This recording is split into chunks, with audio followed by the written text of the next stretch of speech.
여보, 어떻게 나한테 이럴 수 있어? 이 식당이, 이 건물이 도대체 어떻게 세워진 건데? 당신 입으로 내 피와 땀이라고 했잖아.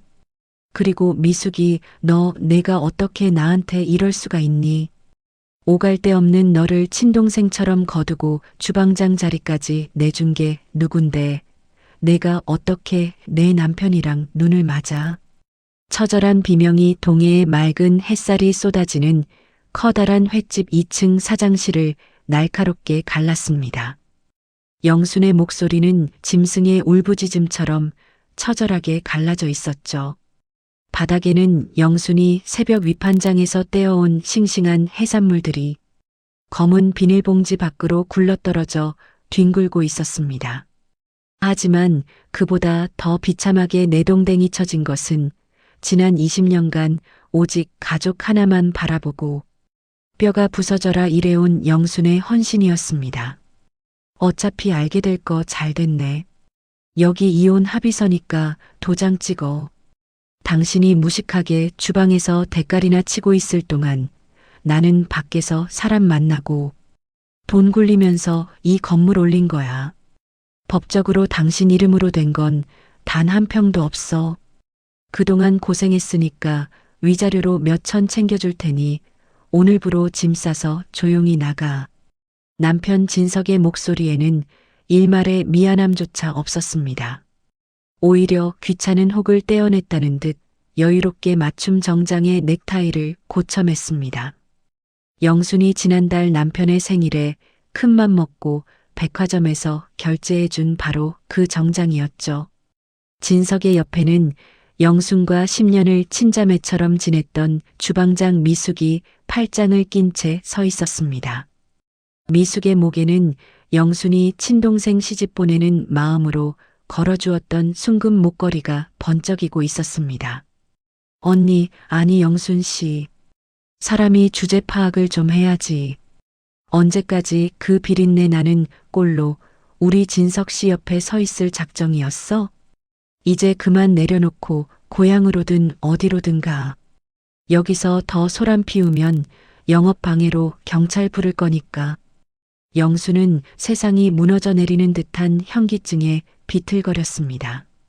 20년 전 진석의 빚보증이 잘못되어 서울에서 야반도주하듯 이 동해안 항구로 내려왔던 날이 떠올랐습니다. 주머니에 남은 단돈 500만 원으로 시작한 비닐하우스 횟집이었습니다. 영수는 영하 15도의 캄캄한 겨울 새벽마다 고무장화를 신고 위판장 바닥에 버려진 생선을 주워가며 악착같이 돈을 모았습니다. 손마디가 굵어지고 지문이 닳아 없어지고 온몸에 생선 비린내가 지워지지 않을 정도로 일만 했습니다. 오직 남편 진석이 다시 사장님 소리를 듣고 길을 펴게 해주고 싶다는 마음 하나뿐이었습니다. 그렇게 일군 3층짜리 대형 횟집 바다향기였습니다. 영순이 주방 깊숙한 곳에서 뜨거운 매운탕, 솥을 쉴 새 없이 들어올리며 허리가 휘어가는 동안 진석은 지역 유지들과 어울리며 점차 변해갔습니다. 급기야 영순 몰래 식당의 모든 사업자 명의와 건물 등기를 자신의 앞으로 돌려놓고 영순의 수족 같았던 미숙과 은밀히 살림을 차릴 준비를 끝낸 것이었습니다. 내가 이대로 쫓겨날 줄 알아? 내 청춘 다 바쳐서 세운 가게야. 너희들 두 연놈들, 내가 죽어서도 가만 안 둘 거야. 영순이 이성을 잃고 미숙의 머리채를 향해 거친 손을 뻗는 순간이었습니다. 진석이 영순의 어깨를 매몰차게 밀쳐냈습니다. 둔탁한 마찰음과 함께 영순은 차가운 대리석 바닥으로 처참하게 나뒹굴었습니다. 평생 무거운 식자재를 나르느라 망가질 대로 망가진 허리에 극심한 통증이 밀려왔지만 산산조각이 난 마음의 고통에 비하면 아무것도 아니었습니다. 진석은 바닥에 쓰러져 신음하는 조강지처를 향해 얼음장처럼 차가운 눈빛을 던졌습니다. 곱게 나갈 기회 줄 때 나가. 험한 꼴 당하고 싶지 않으면. 그날 오후 영수는 자신이 평생을 바친 거대한 식당 건물에서 쫓겨났습니다. 한 손에는 낡고 해진 여행 가방 하나, 다른 한 손에는 손때가 까맣게 묻은 획활한 자루가 전부였습니다. 식당 밖에는 어느새 소문을 듣고 모여든 상인들이 수군거리고 있었지만 이미 진석이 상인의 회장 자리를 꿰차고 동네에 돈을 뿌려둔 터라 누구 하나 영순의 편을 들어주지 않았습니다. 영순은 핏발선 눈으로 화려한 식당 간판을 한번 올려다보고는 덜덜 떨리는 걸음으로 자신의 오래된 중고 트럭에 올라탔습니다. 시동을 걸자 참았던 눈물이 터져 나왔습니다. 가슴을 쥐어뜯으며 짐승처럼 울부짖었습니다. 억울해서 미칠 것만 같았습니다. 당장이라도 트럭을 몰고 식당 유리창을 향해 돌진하고 싶은 충동이 수십 번도 더 치밀어 올랐습니다. 하지만 영수는 입술을 피가 나도록 꽉 깨물며 핸들을 꺾었습니다. 갈 곳이 없었습니다. 자식도 없이 오직 남편 하나만 바라보고 산 인생이었습니다. 세상에 홀로 버려진 기분에 눈앞이 아득해졌습니다. 무작정 해안도로를 달렸습니다. 해가 지고 칠흑 같은 어둠이 바다를 덮을 때까지 가속 페달에서 발을 떼지 않았습니다.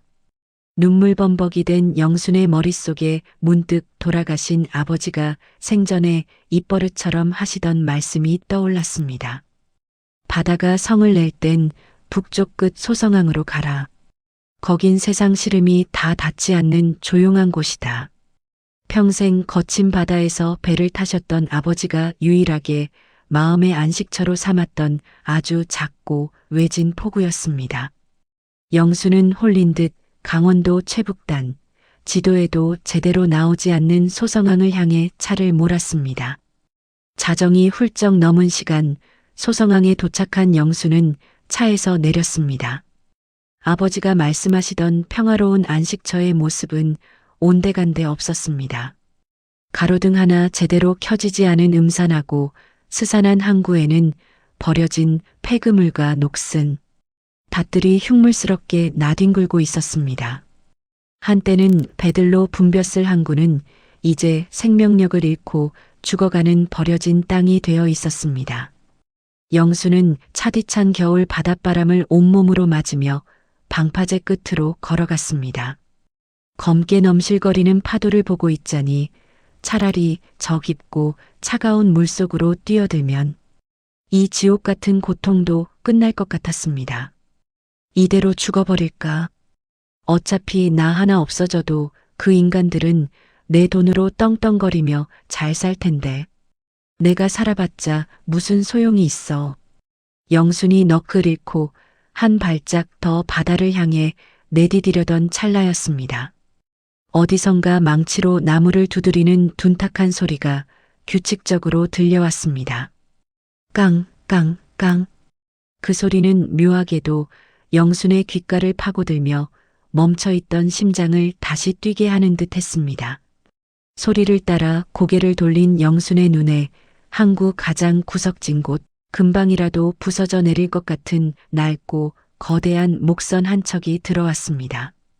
그리고 그 배 아래에서 희미한 백열등 하나에 의지한 채 얼룩진 낡은 런닝구 하나만 걸치고 톱질을 하고 있는 노인의 뒷모습이 보였습니다. 한겨울의 칼바람 속에서 맨팔을 드러내고 배를 수리하는 노인의 모습은 기이하기 짝이 없었습니다.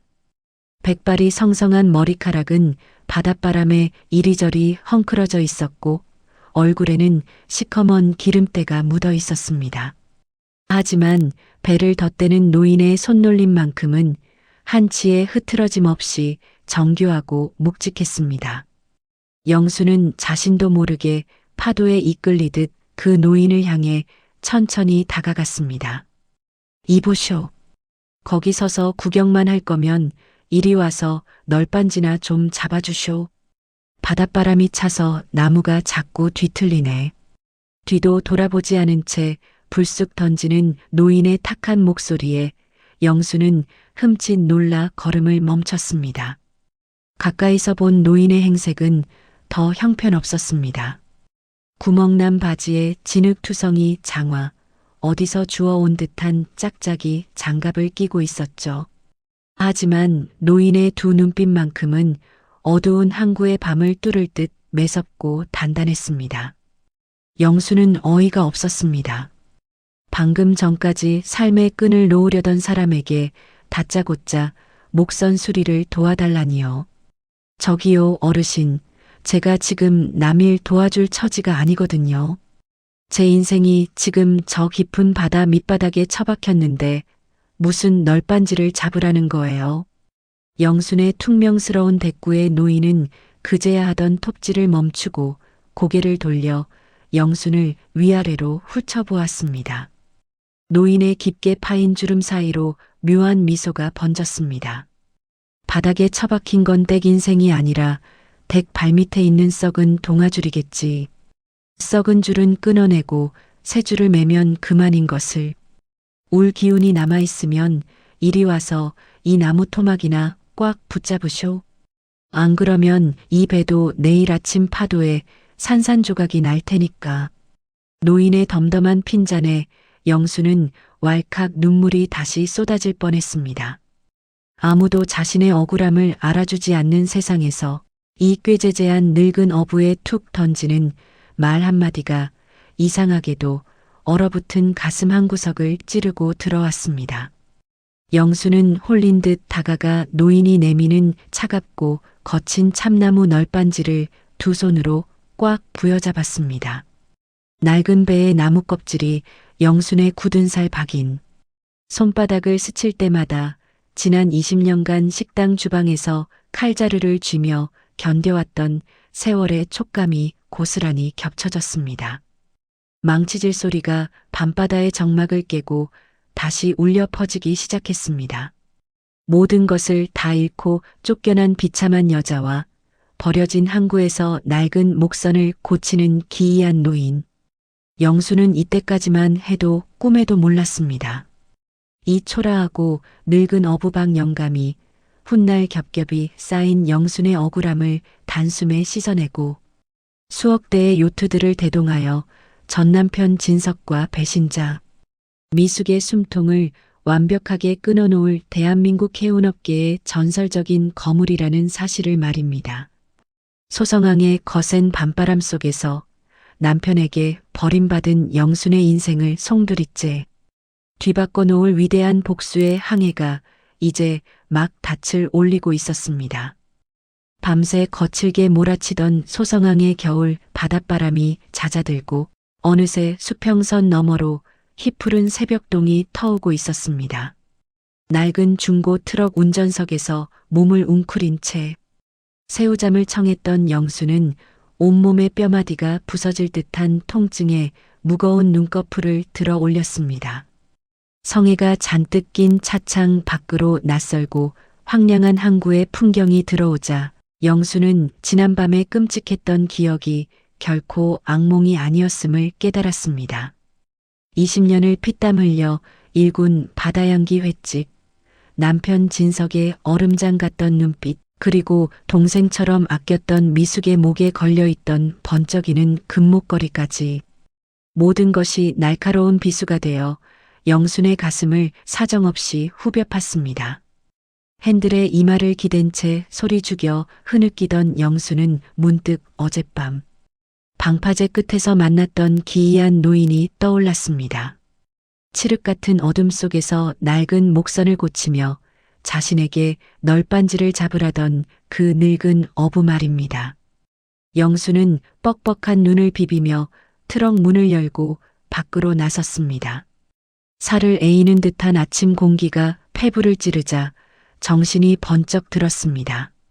방파제 쪽으로 걸음을 옮기자 놀랍게도 그 노인은 어젯밤 그 자리에 그 복장 그대로 여전히 배에 매달려 있었습니다. 기름때 묻은 런닝구 위로 하얀 입김을 뿜어내며 톱질을 하고 못을 박는 노인의 뒷모습은 마치 이 세상 사람이 아닌 듯한 기묘한 분위기를 풍겼습니다. 영수는 넋을 잃고 그 모습을 바라보며 천천히 배 곁으로 다가갔습니다. 가까이서 본 목선은 당장 바다에 띄우면 가라앉지 않을까 싶을 정도로 낡고 부서져 있었습니다. 뱃머리에는 칠이 다 벗겨진 글씨로 희망호라는 이름이 간신히 매달려 있었죠. 영수는 홀린 듯 배의 갑판 쪽으로 손을 뻗었습니다. 20년 전 진석과 처음 바닷가에 자리 잡았을 때 버려진 고깃배를 주워다 개조해서 비닐하우스 횟집의 수족관으로 썼던 기억이 났기 때문입니다. 그때 그 배의 감촉과 너무나 닮아 있었습니다. 하지만 그 찰나의 아련한 추억은 끔찍한 파열음과 함께 산산조각이 났습니다. 영순의 발이 갑판 위에 얼어붙은 얇은 살얼음에 미끄러졌고 중심을 잃은 영수는 배 한 구석에 위태롭게 놓여있던 낡은 나무 상자를 덮치고 말았습니다. 쩍하는 소리와 함께 상자가 부서졌고 그 안에 들어있던 정교하고 오래된 황동빛 항해용 나침반이 바닥으로 굴러떨어지며 유리가 박살났습니다. 아이고, 내 나침반.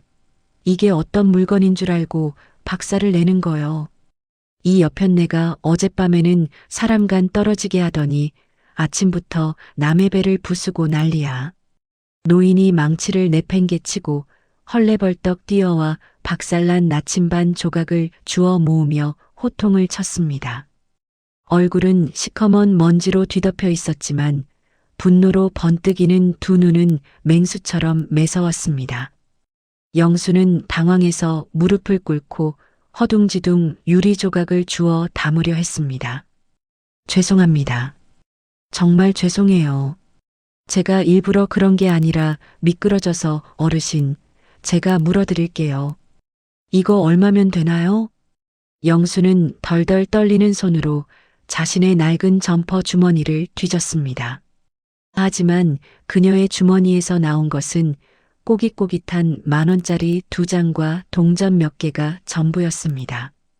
전 남편 진석이 통장 카드부터 지갑까지 모조리 빼앗고 쫓아냈기 때문에 영순의 전 재산은 영종도 톨게이트를 지나며 남은 이 알량한 잔돈이 다였던 것입니다. 영수는 구겨진 지폐를 쥔 채 그 자리에 털썩 주저앉아 버렸습니다. 저 돈이 없어요. 돈 한 푼도 없어요. 남편한테 20년 바쳐 일한 가게 다 뺏기고 맨몸으로 쫓겨났어요. 제 목숨이라도 원하시면 드릴 테니까 마음대로 하세요. 저 어차피 더 살 이유도 없는 년이니까요. 영순의 절규가 텅 빈 소성항의 아침 하늘로 메아리 쳤습니다. 억울함과 비참함이 뒤섞인 통곡이었습니다. 바닥에 엎드려 오열하는 영순을 가만히 내려다보던 노인, 박 영감은 들고 있던 나침반 조각을 주머니에 쑤셔 넣고는 거칠게 머리를 긁적였습니다. 그는 이빨이 다 빠진 입으로 쯧쯧 혀를 찼습니다. 아주 바다를 눈물로 다 채울 작정이구먼. 목숨은 무슨 얼어 죽을 목숨. 내 배에는 시체 실을 자리 없으니까 엉뚱한 소리 말고 일어나죠. 돈이 없으면 몸으로 때워야지 별 수 있나. 박 영감의 퉁명스러운 말에 영수는 울음을 멈추고 고개를 들었습니다. 몸으로 때우라니 무슨 험한 짓을 시키려는 건가 싶어 덜컥 겁이 났습니다. 박 영감은 영순의 경계하는 눈빛을 무시한 채 배 한 구석에 있는 낡은 천막 안으로 고갯짓을 했습니다. 저기 가면 부서진 화덕 하나랑 양은 냄비 있을 거요. 어제 저녁부터 나무 깎느라 밥 한술 못 떴으니까 내 배 부숴 먹은 값으로 밥이나 차려오쇼. 반찬은 저기 그물에 걸린 쥐치 몇 마리랑 미역 주워다 쓰면 될 테고 솜씨 없으면 아예 국물도 없을 줄 아쇼. 그 말을 남기고 박 영감은 다시 뱃머리로 돌아가 아무 일도 없었다는 듯 톱질을 시작했습니다. 영수는 어이가 없었습니다. 20년 동안 동해안에서 가장 큰 횟집의 주방을 호령했던 자신에게 고작 버려진 쥐치와 미역으로 밥을 차려오라니요. 헛웃음이 났지만 이상하게도 가슴 한구석을 짓누르던 돌덩이가 아주 조금 가벼워진 기분이었습니다. 영수는 소매로 눈물을 훔치고 비틀거리며 천막 안으로 들어갔습니다. 천막 안은 그야말로 난장판이었습니다. 녹슨 화덕과 바닥이 새카맣게 탄 양은 냄비, 그리고 곰팡이가 슬기 직전인 된장 단지가 전부였습니다. 하지만 영수는 눈빛을 번뜩였습니다. 칼자루를 쥐자 20년 경력의 베테랑 주방장 본능이 깨어났습니다. 그녀는 능숙한 솜씨로 그물에 걸린 볼품없는 쥐치의 껍질을 순식간에 벗겨내고 뼈를 발라냈습니다. 바위에 붙은 싱싱한 미역을 박박 문질러 씻은 뒤 낡은 냄비에 된장을 풀고 쥐치뼈로 우려낸 육수를 부었습니다. 곧이어 천막 안에는 영순의 눈물만큼이나 짭조름하고 깊은 찌개 냄새가 진동하기 시작했습니다. 남은 쥐치살로는 화덕의 불씨를 살려 겉바속촉의 생선구이를 뚝딱 만들어냈습니다. 어르신, 식사하세요. 낡은 쟁반에 차려진 소박하지만 완벽한 아침상을 내밀자 톱질을 하던 박영감의 코끝이 미세하게 벌렁거렸습니다. 박영감은 못 이기는 척 쟁반을 받아들고 냄비 뚜껑을 열었습니다. 구수하고 깊은 바다의 향이 확 퍼져 올랐습니다. 박영감은 숟가락을 들어 국물을 한 모금 삼켰습니다. 순간 그의 매서운 눈동자가 크게 흔들렸습니다. 아무렇게나 끓여낸 줄 알았던 된장찌개에서 최고급 호텔 레스토랑에서도 맛보기 힘든 깊고 감칠맛. 나는 육수의 풍미가 느껴졌기 때문입니다. 박영감은 말없이 쥐치 구이를 젓가락으로 뜯어 입에 넣었습니다. 바삭한 껍질 속에 숨겨진 야들야들한 생선살이 입안에서 녹아내렸습니다. 박영감은 게 눈 감추듯 냄비 바닥까지 싹싹 긁어먹고는 빈 그릇을 바닥에 툭 내려놓았습니다. 그리고는 짐짓 아무렇지 않은 척 헛기침을 했습니다. 간은 대충 맞네. 식당 주방에서 그릇치기나 몇 년 한 모양인데 이 정도면 4배 부숴먹은 이자 정도는 쳐주지. 원금 갚으려면 앞으로 3달은 매일 아침 점심 저녁으로 밥 차리고 저기 쌓인 그물이나 꿰매줘. 영수는 기가 막혀 허두음을 터뜨렸습니다. 자신이 만든 요리는 동해안 도지사도 줄을 서서 먹던 맛이었습니다. 그런데 그릇치기라니요. 영순도 지지 않고 쏘아붙였습니다. 어르신, 저 일의 배도 바다향기 횟집 주방장 출신이에요. 그쪽 식당 사장이 내 남편이었, 아니, 전 남편이었다고요. 입맛 까다로운 서울 부자들도 내 매운탕 못 먹어서 안달이었는데 그릇치기라뇨. 자신도 모르게 전 남편의 식당을 언급하다 목이 메었지만 영수는 꾹 참고 눈을 부릅떴습니다. 박영감은 영순의 당찬 대꾸에 피식 웃음을 흘렸습니다. 바다 향기인지 짠물 향기인지 내 알 바 아니고 주방장이면 뭐해 다 뺏기고 쫓겨나서 남의 배나 부수고 다니는 빈털터리 신세면서 억울하면 밥값 톡톡히 해서 빚 다 갚고 당당하게 복수하러 가든가. 여기서 질질 짜고 있어봐야 파도 소리에 다 묻혀버리니까.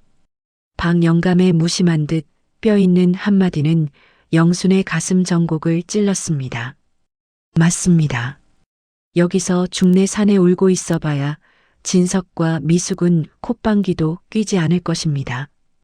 복수를 하려면 살아야 했고 살려면 뭐라도 해야 했습니다.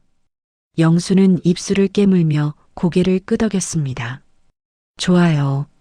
그 나침반값 다 갚을 때까지 여기서 밥도 하고 그물도 깃겠습니다. 대신 재료는 어르신이 무조건 신선한 걸로 구해오세요. 제 요리에 상한 생선은 절대 안 쓰니까요. 그렇게 영순의 기묘한 소성악 노예 생활이 시작되었습니다. 낮에는 항구 바닥에 앉아 끊어진 그물을 꿰매고 밤에는 박영감과 낡은 천막 안에서 티격태격하며 밥을 지어 먹었습니다. 진석과 미숙의 배신으로 새카맣게 타들어갔던 영순의 마음은 소성항의 거친 바람과 박영감의 투박하지만 속 깊은 타박 속에서 아주 조금씩 안정을 찾아갔습니다.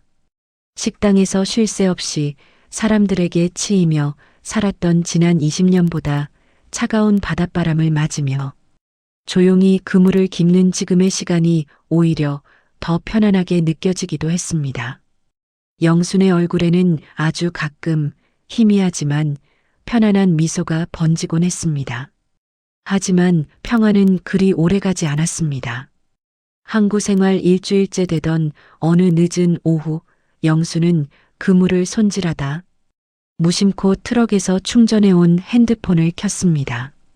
화면을 켜자마자 요란한 알림음과 함께 수십 통의 부재중 전화와 문자 메시지들이 쏟아져 들어왔습니다. 대부분 진석이 이혼 서류 처리를 재촉하는 협박성 문자였지만 영순의 시선을 멈추게 한 것은 미숙이 보낸 사진 한 장과 짧은 메시지였습니다. 사진 속에는 화려한 조감도가 그려져 있었습니다. 동해안 최고급 요트 마리나가 들어설 예정인 대형 항구 부지, 그리고 그 중앙에 우뚝 선 초대형 프랜차이즈 레스토랑 바다향기 프리미엄 1호점의 모습이었습니다. 조감도 앞에서는 진석과 미숙이 다정하게 샴페인 잔을 부딪히고 있었습니다. 메시지의 내용은 더욱 악랄했습니다. 언니 잘 지내지? 죽은 건 아니지? 우리 오빠가 이번에 요트 항구 쪽에 엄청나게 큰 부지를 임대해서 프랜차이즈 본사를 세우기로 했어. 다음 주가 착공식 겸 오빠랑 내 약혼식인데 언니도 시간 나면 와서 구경해. 밥 정도는 공짜로 줄 테니까. 아, 언니 꼴이 말이 아니어서 출입 금지당할지도 모르겠네. 호호. 핸드폰을 쥔 영순의 손이 사시나무 떨듯 떨렸습니다. 잊혀가던 분노가 화산처럼 다시 폭발했습니다. 자신의 피땀을 빨아먹고 자란 흡혈귀 같은 인간들이 이제는 보란 듯이 더 큰 성을 쌓고 자신을 조롱하고 있었습니다. 영순의 두 눈에 참을 수 없는 피눈물이 고였습니다. 개 같은 년, 짐승만도 못한 놈들, 내가 가만 안 둬. 당장 가서 그 착공식 식장에 불이라도 질러버릴 거야. 영순이 짐승처럼 울부짖으며 자리에서 벌떡 일어났습니다. 이성을 잃고 트럭을 향해 달려가려던 그 순간 묵직하고 단단한 소나기가 영순의 팔목을 꽉 낚아챘습니다. 박영감이었습니다. 언제 다가왔는지 박영감은 영순의 핸드폰 화면을 서늘한 눈빛으로 내려다보고 있었습니다. 평소에 꾀죄죄하고 늙은 어부의 모습은 온데간데 없고 마치 폭풍우를 잠재우는 바다의 신처럼 압도적인 위압감이 흘러넘쳤습니다. 나요. 나 달라고요. 저것들 다 죽여버릴 거야. 내 인생 망친 저 악마 새끼들 다 찢어 죽이고 나도 죽을 거라고요. 영순이 발버둥 치며 악을 썼지만 박영감의 손은 꿈쩍도 하지 않았습니다. 박영감은 영순을 억센 힘으로 끌어당겨 낡은 배의 갑판에 털썩 주저앉혔습니다. 그리고는 낮지만 뼛속까지 울리는 묵직한 목소리로 입을 열었습니다. 불을 지르고 죽어. 복수는 그렇게 얄팍하게 칼자루 쥐고 불장난하는 게 아니야. 내 인생을 짓밟은 놈들에게 똑같이 바닥을 기게 만들어야 진짜 복수지. 박영감은 영순의 핸드폰 화면 속에 있는 조감도의 항구 부지를 가리켰습니다. 그의 입가에 비릿하고도 서늘한 미소가 번졌습니다. 이 자식들, 눈먼 돈으로 제법 큰 판을 벌이려나 본데 번지수를 한참 잘못 찾았어. 이 항구 부지 아직 계약서에 도장도 안 마른 내 땅이거든. 영수는 멍한 눈으로 박영감을 올려다보았습니다. 방금 자신이 무슨 소리를 들은 것인지 귀를 의심했습니다. 낡은 런닝구에 구멍난 장화를 신은 하루 세끼 밥값으로 노동을 착취하던 이 가난한 늙은 어부의 땅이라니요. 박영감은 벙어리가 된 영순을 보며 툭툭 먼지를 털고 일어났습니다. 밥값은 이만하면 충분히 했으니 이제 4배 삭을 내야지. 남순 씨, 나와 같이 저놈들 잔치상을 완벽하게 엎어버릴 생각 없어? 내가 아주 기가 막힌 칼춤을 추게 해줄 테니. 소성항의 거센 파도가 박영감의 낡은 목선을 때리며 하얀 포마를 터뜨렸습니다.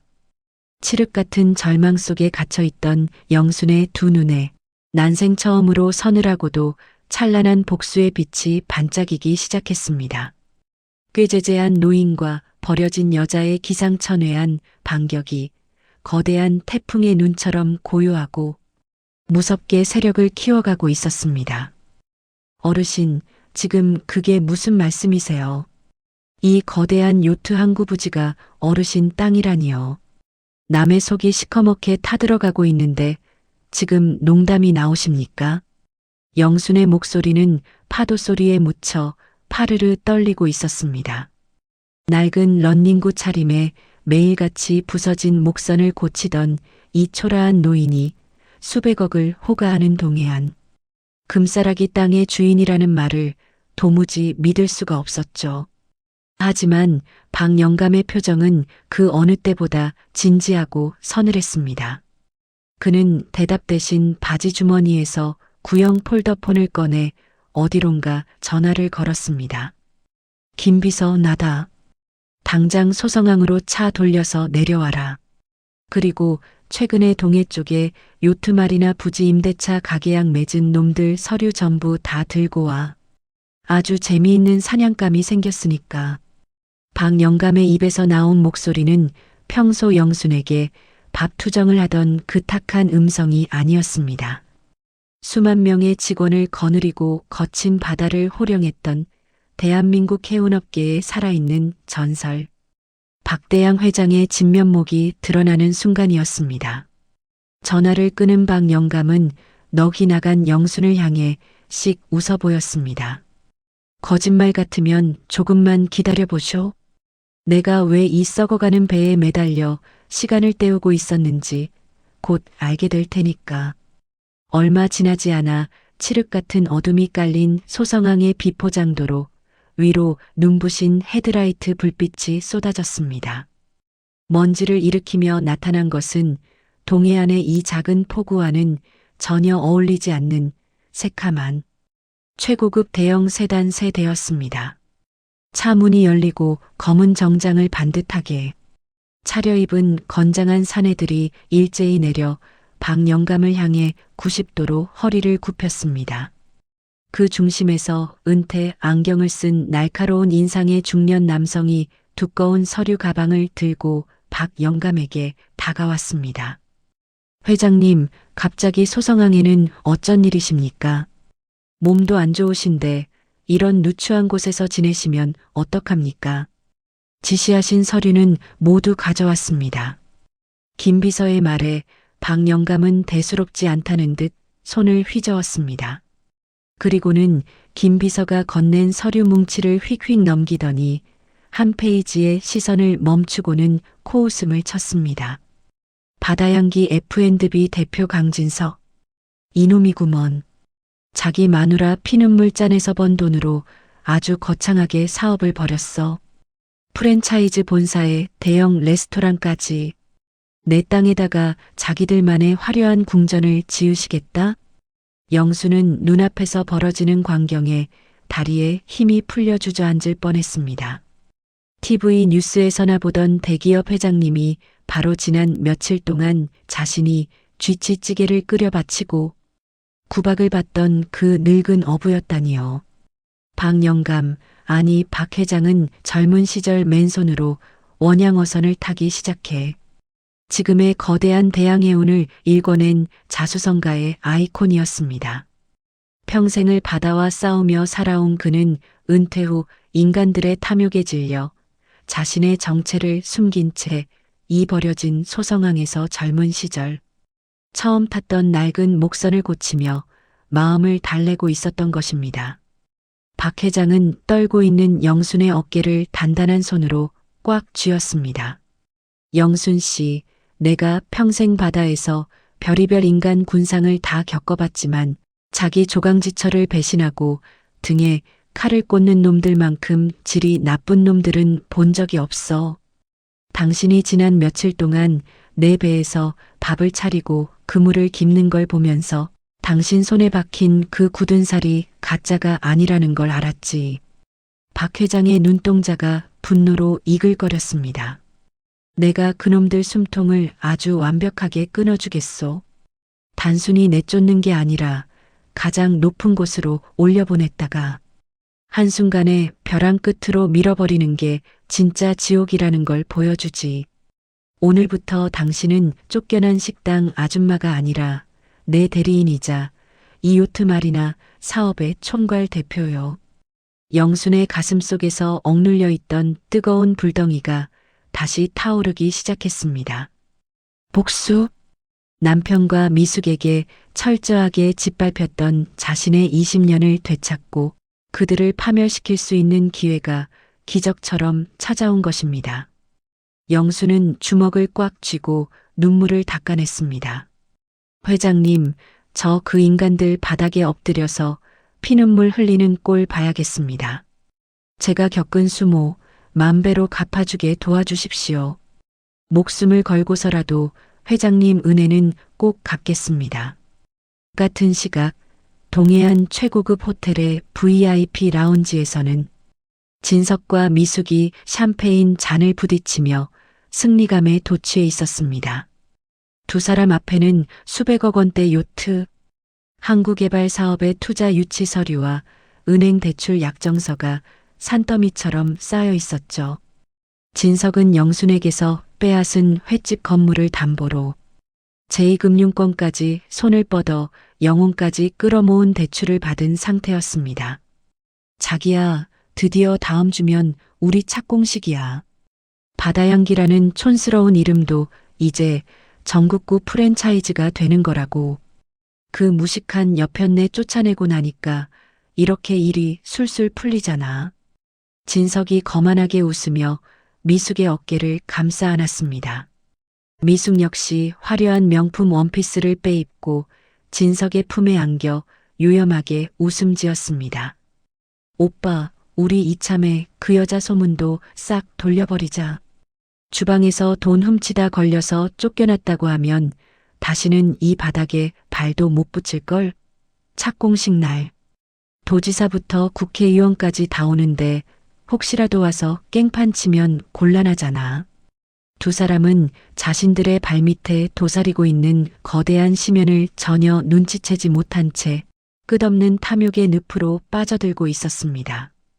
그들이 가계약을 맺은 부지의 실소유주가 박대양 회장이라는 사실은 꿈에도 모른 채 그저 대리인을 통해 도장만 찍으면 모든 것이 끝날 것이라 착각하고 있었죠. 진석은 이미 성공한 재벌이라도 된 양, 팁을 수표로 뿌리며 오만을 떨었습니다. 며칠 뒤 서울 청담동의 최고급 비밀 부티크 앞 화려한 외관의 건물 안으로 영순이 조심스럽게 발을 들여놓았습니다. 김 비서의 안내를 받아 도착한 곳은 재벌가 사모님들이나 정재계 VIP들만 출입한다는 곳이었습니다. 영순의 낡은 점퍼와 비린내 나는 운동화는 이 공간과 철저하게 어울리지 않았죠.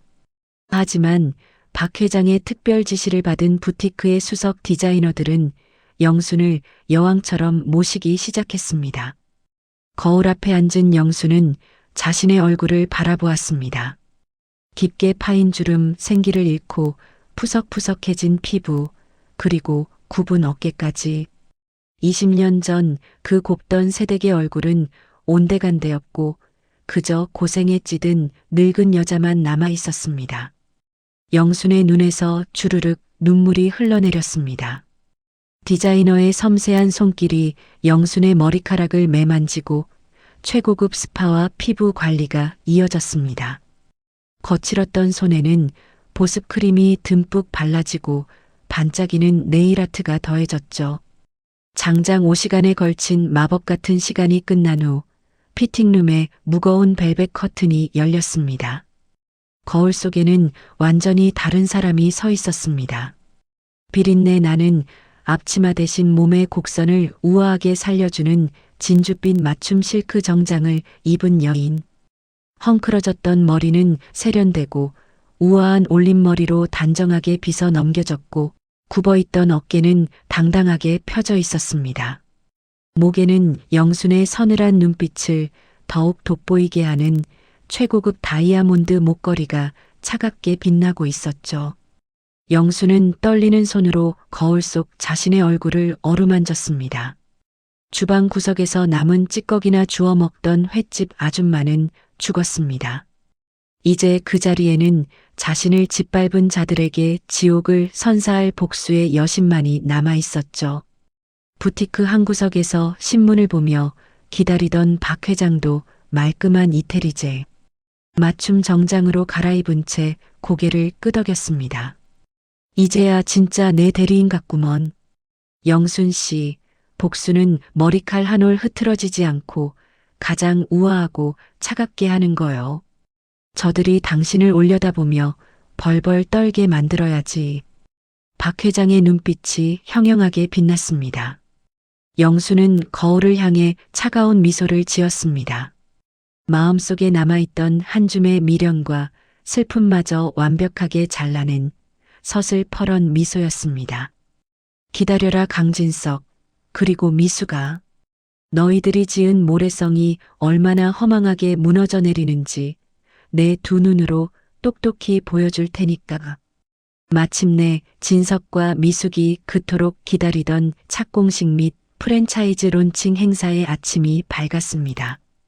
동해안의 푸른 바다가 시원하게 펼쳐진 거대한 항구 부지에는 수백 개의 화환이 늘어섰고 지역의 유지들과 언론사 기자들이 구름대처럼 몰려들었습니다. 단상 위에는 진석과 미숙이 세상에서 가장 행복한 표정으로 샴페인 잔을 높이 쳐들고 있었죠. 하지만 그들은 아직 모르고 있었습니다.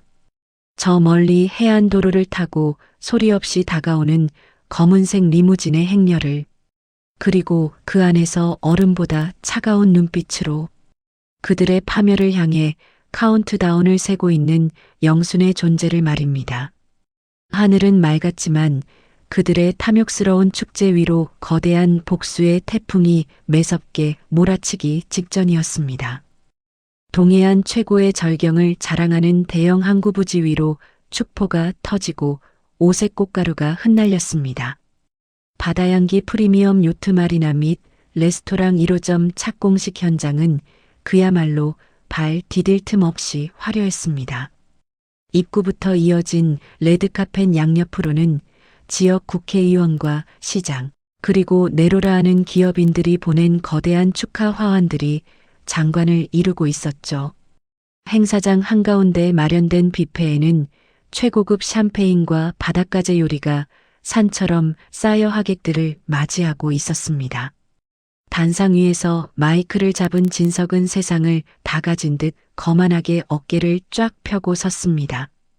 그의 옆에는 영순의 자리를 꿰찬 미숙이 화려한 붉은색 실크 드레스를 입고 진석의 팔짱을 꼭 낀 채 요염한 미소를 흘리고 있었죠. 두 사람의 모습은 성공한 벤처 사업가 부부 그 자체였습니다. 단 한 명도 이 화려한 축제의 이면에 숨겨진 추악한 진실, 영순의 20년 피눈물이 서려 있다는 사실을 알지 못했습니다. 존경하는 내외 귀빈 여러분, 오늘 이 자리에 참석해 주셔서 진심으로 감사드립니다. 저 강진석, 맨손으로 시작해 이 동해안 최고의 외식 문화를 이끌어왔습니다. 이제 이 요트마리나 사업을 통해 우리 바다향기는 전국구, 아니 세계적인 브랜드로 도약할 것입니다. 이 모든 영광을 제 곁에서 항상 저를 믿고 내조해준 저의 사랑하는 예비 신부 미숙 씨에게 바칩니다. 진석의 번지르르한 연설에 하객들의 뜨거운 박수갈채가 쏟아졌습니다. 미숙은 감격에 겨운 듯 눈물을 훔치는 신용을 하며 진석의 품에 안겼습니다. 영순을 무일푼으로 길거리에 내쫓고 영순의 피땀으로 일군 건물을 담보로 수백억 원의 빚을 끌어다 쓴 사기꾼들의 완벽한 연극이었습니다. 그 시각 행사장 입구에서 수백 미터 떨어진 해안도로 눈부신 햇살을 받으며 새카만 최고급 마이바흐 리무진 한 대가 미끄러지듯 다가오고 있었습니다. 앞뒤로는 경호 차량 석 대가 호위하듯 바짝 붙어 있었죠. 차 안에는 완벽하게 세팅된 올림머리에 진주빛 실크 정장을 입은 영순이 창밖을 내다보고 있었습니다. 불과 며칠 전까지만 해도 생선 비늘을 벗기며 비린내에 절어있던 여자라고는 상상조차 할 수 없을 만큼 영순의 자태는 기품 있고 차가웠습니다. 영순의 옆자리에는 깔끔한 이태리제 맞춤 정장 차림의 박 회장이 은퇴 안경 너머로 행사장을 응시하고 있었습니다. 평소 소성항에서 낡은 런닝구 차림으로 목선을 고치던 늙은 어부의 모습은 온데간데 없고 대한민국 해운업계를 쥐락펴락했던 대양해운 박대양 회장의 범접할 수 없는 아우라가 차 안을 가득 채우고 있었죠. 영순 씨, 준비됐소? 저기 저 탐욕스러운 돼지들이 아주 지들 세상인 줄 알고 꿀꿀대고 있구먼. 축제는 가장 높이 달아올랐을 때 엎어버려야 제맛이지. 오늘 아주 기가 막힌 사이다 파티를 열어줄 테니 당신은 그저 당당하게 걸어 들어가서 저놈들 면상에 얼음물을 확 끼얹어주면 되는 거요. 박 회장의 낮고 묵직한 목소리에 영수는 조용히 고개를 끄덕였습니다. 가슴이 터질 듯 요동쳤지만 결코 두려움은 아니었습니다. 20년간 억눌렸던 울분과 배신감이 서슬퍼런 칼날이 되어 심장 한가운데 꽂혀 있었으니까요. 영수는 무릎 위에 올려둔 명품 클러치백을 꽉 쥐었습니다. 그 안에는 오늘 이 착공식을 완벽한 생지옥으로 만들어줄 비장의 무기, 진석이 가계약을 맺은 항구부지의 실제 소유주 위임장과 계약 파기 통보서가 들어 있었습니다. 회장님, 저 인간들 숨통이 끊어지는 소리 제 귀로 똑똑히 듣고 오겠습니다. 제 피를 빨아먹고 지은 저 모래성이 오늘 어떻게 무너져 내리는지 똑똑히 보여주겠습니다. 리무진이 행사장 입구에 멈춰섰습니다. 경호원들이 재빠르게 내려 도열했고 김 비서가 뒷좌석 문을 열었습니다. 웅장한 엔진 소리와 범상치 않은 리무진의 등장에 샴페인 잔을 기울이던 하객들의 시선이 일제히 입구 쪽으로 쏠렸습니다. 진석과 미숙 역시 단상 위에서 의아한 표정으로 고개를 내밀었죠. 도대체 저게 누구야? 도지사님도 이미 와 계신데 저런 차를 타고 올 만한 VVIP가 또 있었나? 진석이 옆에 있던 비서에게 속삭였습니다. 마침내 리무진에서 한 여인이 내렸습니다. 검은색 선글라스로 얼굴에 반을 가린 영수는 꼿꼿한 자세로 레드카펫을 밟았습니다. 그녀가 걸음을 옮길 때마다 목에 걸린 다이아몬드 목걸이가 찬란하게 빛났고 그 뒤를 김 비서와 10여 명의 경호원들이 묵직하게 따랐습니다. 행사장은 찬물을 끼얹은 듯 쥐죽은 듯 고요해졌습니다.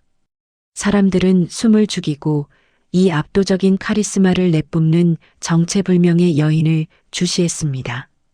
영수는 자신을 향해 쏟아지는 수백 개의 시선을 한 몸에 받으며 한치의 흐트러짐 없이 단상을 향해 똑바로 걸어갔습니다. 저기요. 초대장 확인 좀. 입구를 지키던 진행 요원이 당황하여 영순을 막아섰지만 김 비서가 차가운 눈빛으로 요원을 제압하며 밀쳐냈습니다. 영수는 마침내 단상 바로 앞 진석과 미숙의 코앞까지 다가섰습니다. 그리고 천천히 아주 우아한 손길로 선글라스를 벗었습니다. 가려졌던 영순의 서늘한 눈동자가 드러나는 순간 단상 위에 있던 진석과 미숙의 얼굴은 순식간에 잿빛으로 변했습니다. 두 사람은 마치 대낮에 유령이라도 본 사람처럼 입을 떡 벌린 채 그 자리에 얼어붙고 말았습니다. 너, 영순이? 진석의 목소리가 사시나무 떨리듯 파르르 떨렸습니다. 손에 들고 있던 샴페인 잔이 덜덜 떨리다 못해 바닥으로 툭 떨어져 산산조각이 났습니다. 쨍그랑하는 파열음이 정적을 깼지만 아무도 미동조차 하지 못했습니다. 미숙은 얼굴이 하얗게 질려 뒷걸음질 치다 하마터면 단상 아래로 굴러떨어질 뻔했습니다. 생선 비린내에 절어 쫓겨났던 그 촌스러운 여자가 이토록 눈부시고 압도적인 모습으로 나타날 줄은 꿈에도 상상하지 못했던 것입니다. 왜 내가 길바닥에서 객사라도 했을 줄 알았니? 영순의 입에서 나온 한마디는 얼음장처럼 차갑고 뾰족했습니다. 영순은 조롱하듯 입꼬리를 올리며 진석의 곁으로 한 걸음 더 다가갔습니다. 내 돈, 내 청춘 싹 다 긁어 모아서 기껏 차린 잔치상이 겨우 이거야? 촌스럽게. 영순의 당당한 태도에 진석은 간신히 정신을 차리고 악을 쓰기 시작했습니다.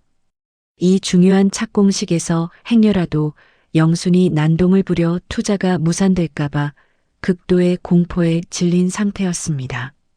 이 미친 여편네가 도대체 여긴 어떻게 알고 기어들어 온 거야? 경비 안 부르고 뭐해? 당장 이 미친 여자 끌어내. 그리고 그 옷은 뭐야? 어디서 훔쳐 입고 와서 행패야? 진석이 핏대를 세우며 소리쳤지만 영순을 애워싼 경호원들의 위압적인 덩치에 밀려 진행 요원들은 감히 다가오지도 못했습니다. 미숙 역시 도끼가 바짝 올라 영순을 향해 삿대질을 해댔습니다. 언니, 뻔뻔하게 여기가 어디라고 나타나? 우리 오빠가 위자료 안 줘서 이래? 당장 돈 몇 푼 쥐어줄 테니까. 이 쓰레기 같은 년 당장 내 눈앞에서 사라져. 미숙의 표독스러운 폭언이 행사장에 쩌렁쩌렁 울려 퍼졌습니다. 하객들은 수군거리기 시작했고 기자들은 이 막장 드라마 같은 상황을 놓칠세라 연신 카메라 플래시를 터뜨렸습니다. 하지만 영수는 눈 하나 깜짝하지 않았습니다. 오히려 미숙을 향해 가소롭다는 듯 혀를 쯧쯧 찼습니다. 쓰레기, 20년 지기 언니 등에 칼 꽂고 남편 가로챈 짐승만도 못한 년 입에서 나올 소리는 아닌 것 같은데. 미숙아, 내가 그 목에 걸고 있는 목걸이, 내가 내년 불쌍해서 사준 거잖아. 주둥이 함부로 놀리기 전에 그거부터 빼. 비린내 나니까. 영순의 촌철살인 같은 일침에 미숙의 얼굴이 시뻘겋게 달아올랐습니다. 영순은 진동하는 분노를 꾹 누르고 클러치백을 열어 김 비서가 건네준 서류 뭉치를 끄집어냈습니다. 그리고 보란듯이 진석의 가슴팍에 서류를 툭 던졌습니다. 강진석, 내가 목숨 걸고 진행하는 이 요트마리나 사업. 여기 이 땅이 누구 땅인 줄 알고 삽을 뜨겠다는 거니? 영순의 말에 진석은 코웃음을 쳤습니다. 누구 땅이긴 대양에 온 박대양 회장님 소유 부지지. 내가 그쪽 대리인이랑 이미 가계약까지 끝내고 오늘 본계약 도장 찍기로 했는데 내가 무슨 상관이야. 무식한 여편네가 어디서 주워들은 건 있어가지고. 진석은 자신이 대양해운이라는 거대 기업과 거래를 텄다는 사실을 자랑하듯 목청을 높였습니다. 하지만 영수는 여유롭게 미소를 지으며 진석이 바닥에 떨어뜨린 서류를 발끝으로 툭툭 쳤습니다. 그래, 그럼 그 서류 똑똑히 읽어봐. 내가 목 빠지게 기다리던 그 대리인이 바로 나니까. 멋이 어쩌고 어째.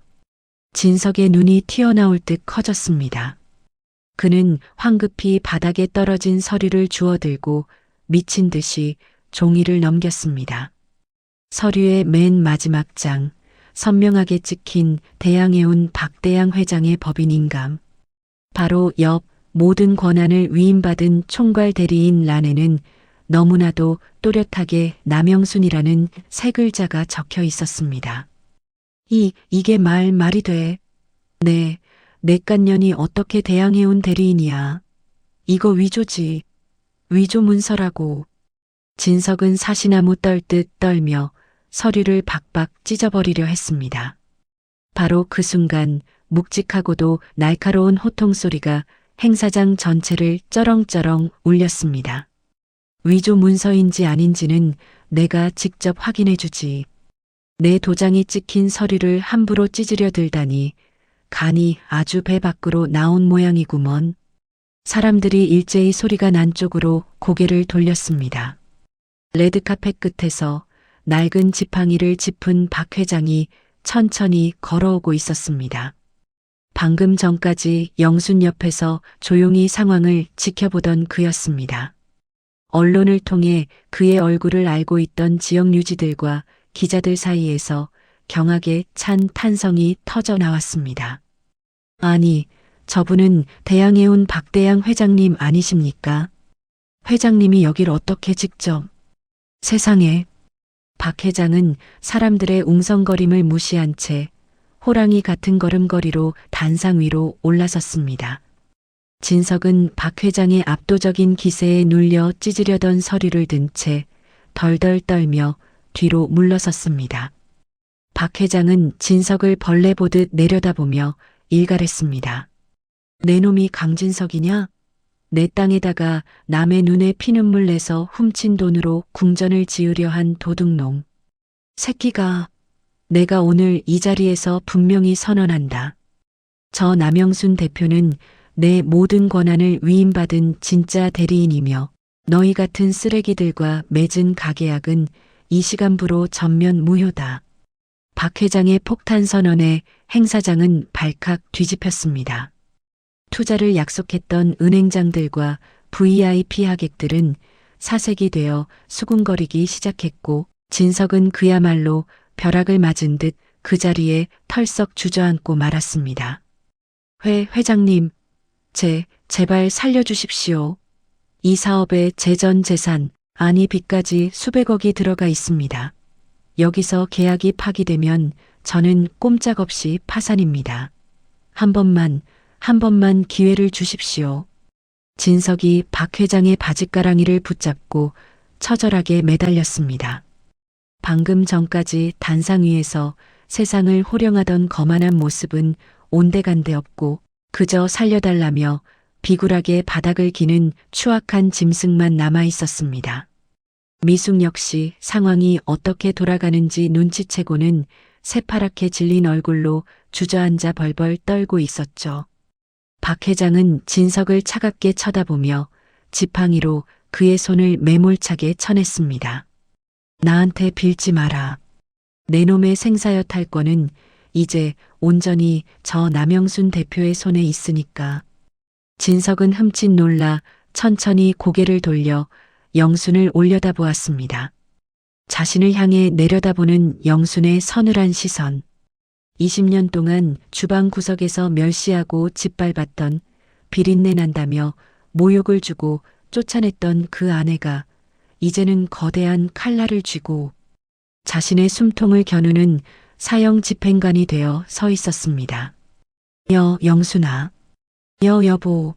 내가 잘못했어. 내가 미쳤었나 봐. 전현이, 저 미숙이년이 꼬셔서 내가 잠깐 홀렸던 거야. 제발 나 좀 살려줘. 우리 20년 부부잖아. 진석이 콧물과 눈물을 범벅하며 영순의 구두코에 머리를 조아렸습니다. 살기 위해 내연녀 미숙을 팔아넘기는 비열한 모습에 사람들은 경멸의 눈빛을 보냈습니다. 미숙은 오빠가 어떻게 나한테 이래? 라며 악을 썼지만 그 누구도 그녀에게 신경 쓰지 않았습니다. 영수는 자신의 구두에 매달린 진석을 혐오스럽다는 듯 발로 툭 밀어냈습니다. 그리고 마이크를 집어들었습니다. 부부, 내가 며칠 전에 나한테 서류 던지면서 그랬지. 법적으로 내 이름으로 된 건 하나도 없으니까 곱게 쫓겨나라고. 영순의 목소리는 한치의 떨림도 없이 차갑고 명료하게 행사장에 울려 퍼졌습니다. 이제 내가 똑같이 돌려줄게.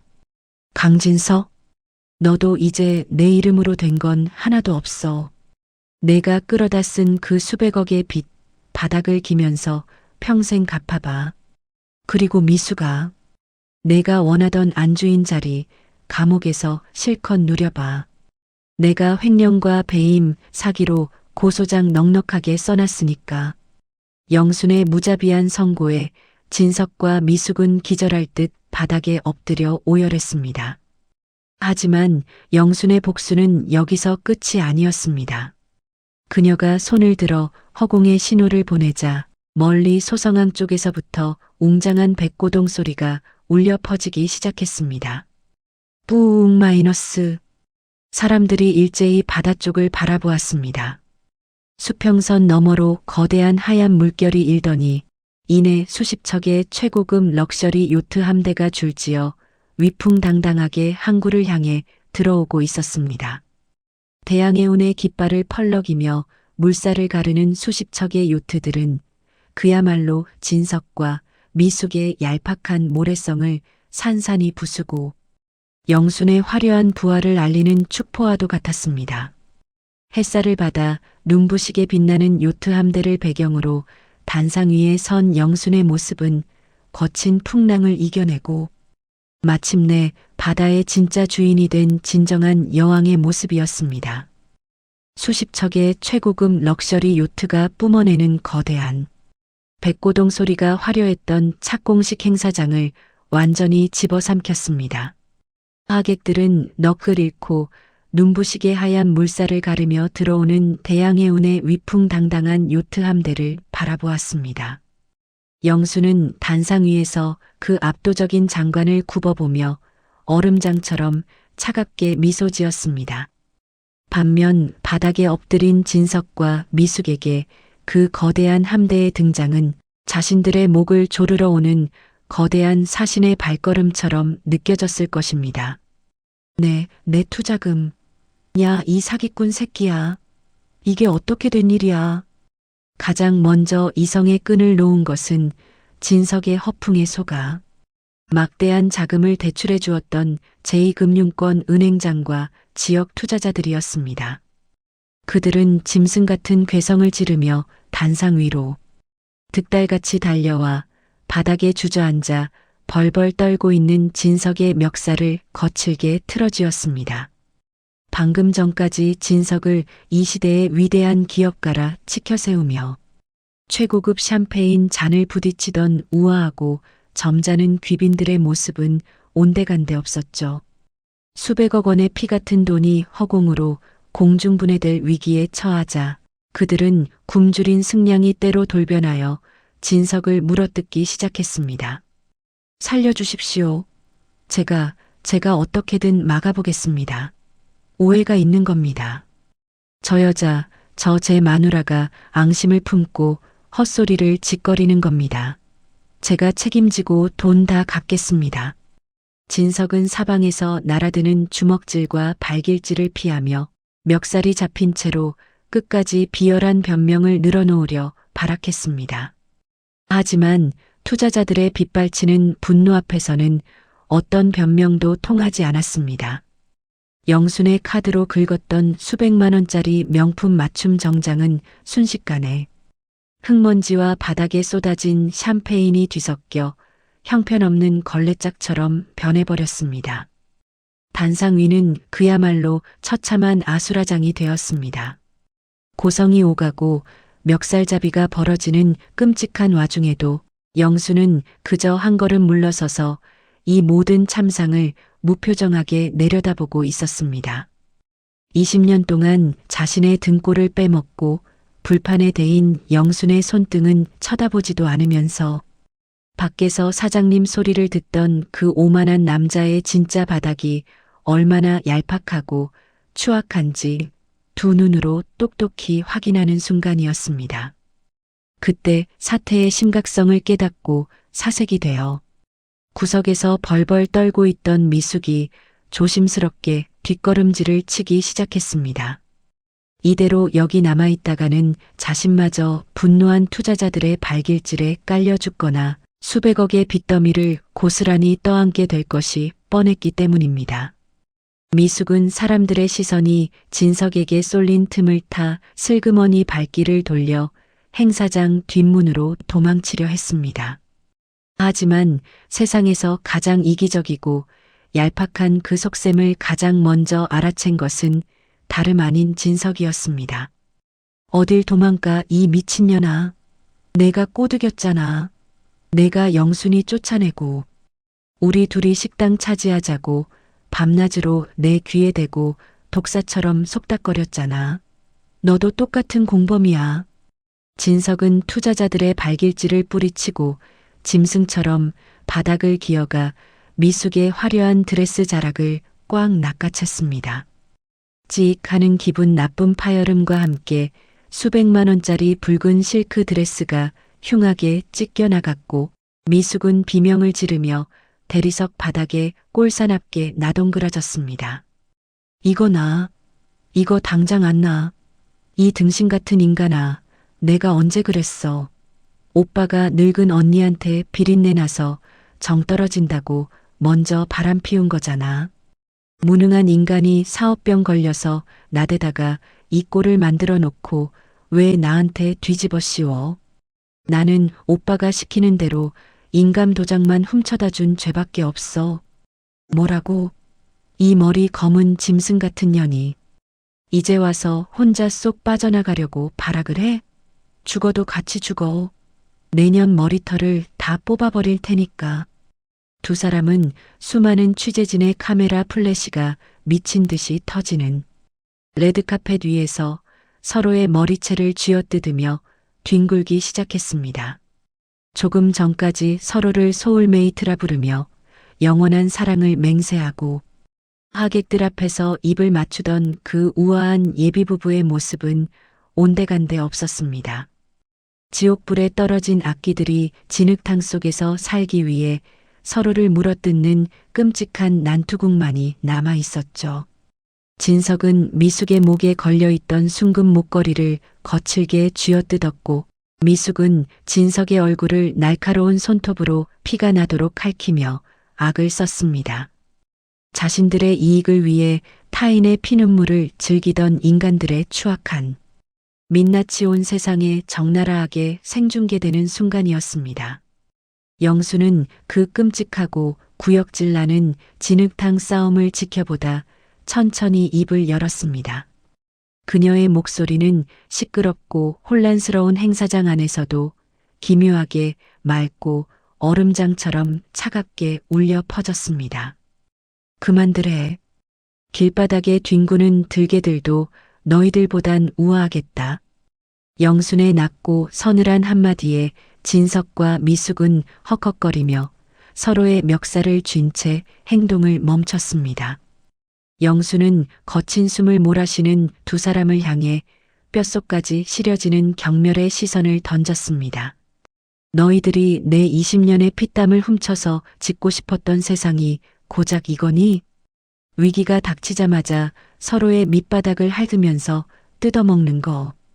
진석아, 넌 내 눈피해서 식당 명의를 내 앞으로 돌려놓으면 내가 진짜 사장이라도 되는 줄 알았지? 생선 대가리 하나 자를 줄 모르는 빈 껍데기 주제에 감히 내 자리를 탐내. 그리고 미수가 남의 남편 훔쳐서 화려한 드레스 좀 주워 입으니까 내가 진짜 사모님이라도 된 것 같았어? 너희들한테 풍기는 그 썩은 내는 명품 향수로도 안 가려져. 영순의 비수 같은 일침에 두 사람은 아무 대답도 하지 못하고 수치심과 공포의 입술만 파르르 떨었습니다. 영수는 단상 아래에서 대기하고 있던 김비서에게 가볍게 눈짓을 보냈습니다. 김비서는 기다렸다는 듯 양복 안주머니에서 두툼한 서류 봉투 하나를 꺼내 허공에 치켜들었습니다. 강진석 씨, 그리고 미숙 씨, 두 사람이 남영순 대표님의 명의를 도용해 바다향기 횟집 건물을 무단으로 증여받은 사문서 위조 혐의, 그리고 저희 대양해운의 이름을 팔아 지역은행에서 수백억 원의 불법 대출을 받은 특경법상 사기 및 배임 혐의. 이 모든 명백한 증거 자료와 녹취록은 이미 오늘 아침 관할 검찰청에 빠짐없이 접수되었습니다. 지금쯤 체포영장이 발부되었을 겁니다. 그 말이 떨어지기가 무섭게 행사장 입구 쪽에서 요란하고 날카로운 사이렌 소리가 빗발치듯 들려오기 시작했습니다. 거대한 축하 화환들을 매몰차게 뚫고 들어온 것은 수십 명의 검찰 수사관들과 제복을 입은 경찰들이었습니다. 그들은 일말의 망설임 없이 단상으로 돌진해 바닥에 엎드린 진석과 미숙의 양팔을 거칠게 꺾어 뒤로 결박했습니다. 강진석, 미숙, 사기, 횡령, 배임 및 사문서 위조 혐의로 두 사람을 긴급 체포합니다. 변호사를 선임할 권리가 있으며 묵비권을 행사할 수 있고 지금부터 하는 발언은 법정에서 불리하게 작용할 수 있습니다. 연행해 차가운 은빛 수갑이 진석과 미숙의 더러워진 손목에 철컥하고 채워졌습니다. 수갑의 차가운 금속성을 듣고 나서야 비로소 자신들의 완벽한 끝을 깨달은 진석은 완전히 넋이 나간 사람처럼 허공을 보며 실성한 웃음을 터뜨리기 시작했습니다. 미숙은 수사관들에게 질질 끌려가면서도 마지막까지 짐승처럼 발악하며 영순을 향해 목에 핏대를 세우고 저주를 퍼부어댔습니다. 남영순, 내가 이렇게 독한 년인 줄 내가 몰랐어. 너 혼자 잘 먹고 잘 살 줄 알아? 내가 감옥에서 나와서 널 가만둘 것 같아. 내년 두 눈을 뽑아버릴 거야.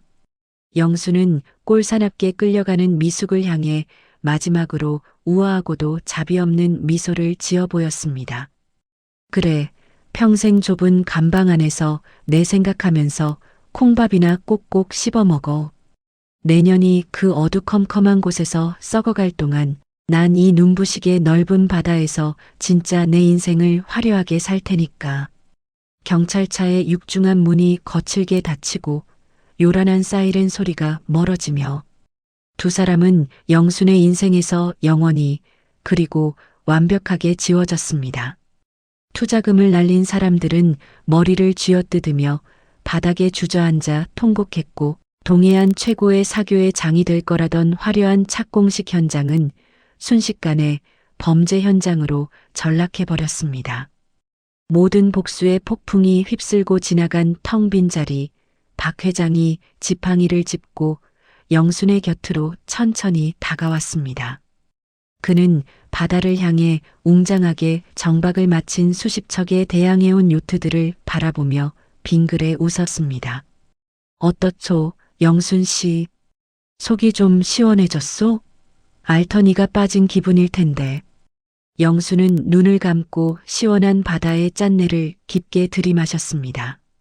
지난 20년 동안 자신의 어깨를 짓누르던 무거운 바위 덩어리가 그리고 배신당했던 그 끔찍한 밤의 기억들이 마침내 산산이 부서져 바람에 날아간 기분이었습니다. 피눈물을 쏟으며 칼을 갈았던 시간들이 밀려오는 하얀 파도에 깨끗하게 씻겨 내려갔습니다. 하지만 복수가 끝났다고 해서 영순의 인생이 끝나는 것은 아니었습니다.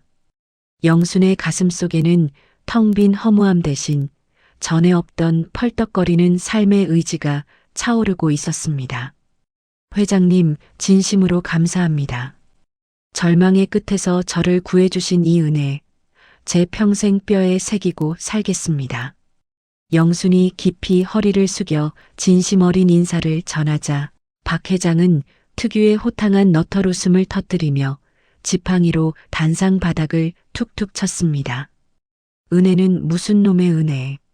내가 당신을 대양해운의 대리인으로 세운 건 단순히 늙은이의 알량한 동정심 때문이 아니야.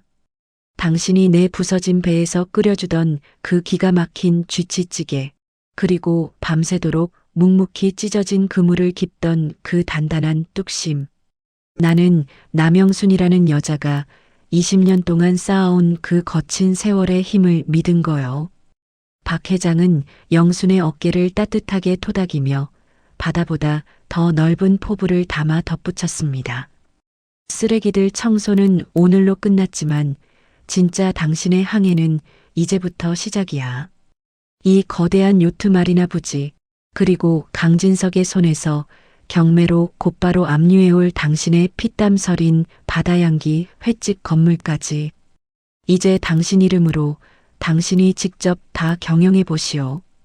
인생의 가장 깊은 바닥을 쳐본 사람만이 진짜 꼭대기의 풍경을 즐길 자격이 있는 법이니까.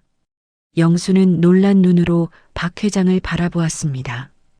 평생을 주방 가장 구석에서 생선 비늘이나 벗기던 자신이 수백억 대의 요트, 항구와 대형 프랜차이즈 식당을 총괄 경영하라니 꿈에서조차 상상하지 못한 엄청난 제안이었습니다. 하지만 영순의 두 눈에는 더 이상 과거의 유약함이나 망설임이 없었습니다. 그녀는 고개를 들어 맑게 갠 하늘 아래 찬란하게 부서지는 동해의 햇살을 똑바로 마주 보았습니다. 네, 회장님. 기꺼이 해보겠습니다. 제 피땀이 서린 그 식당도 번듯하게 되찾고 이 항구도 대한민국 최고의 바다 명소로 만들어 보겠습니다.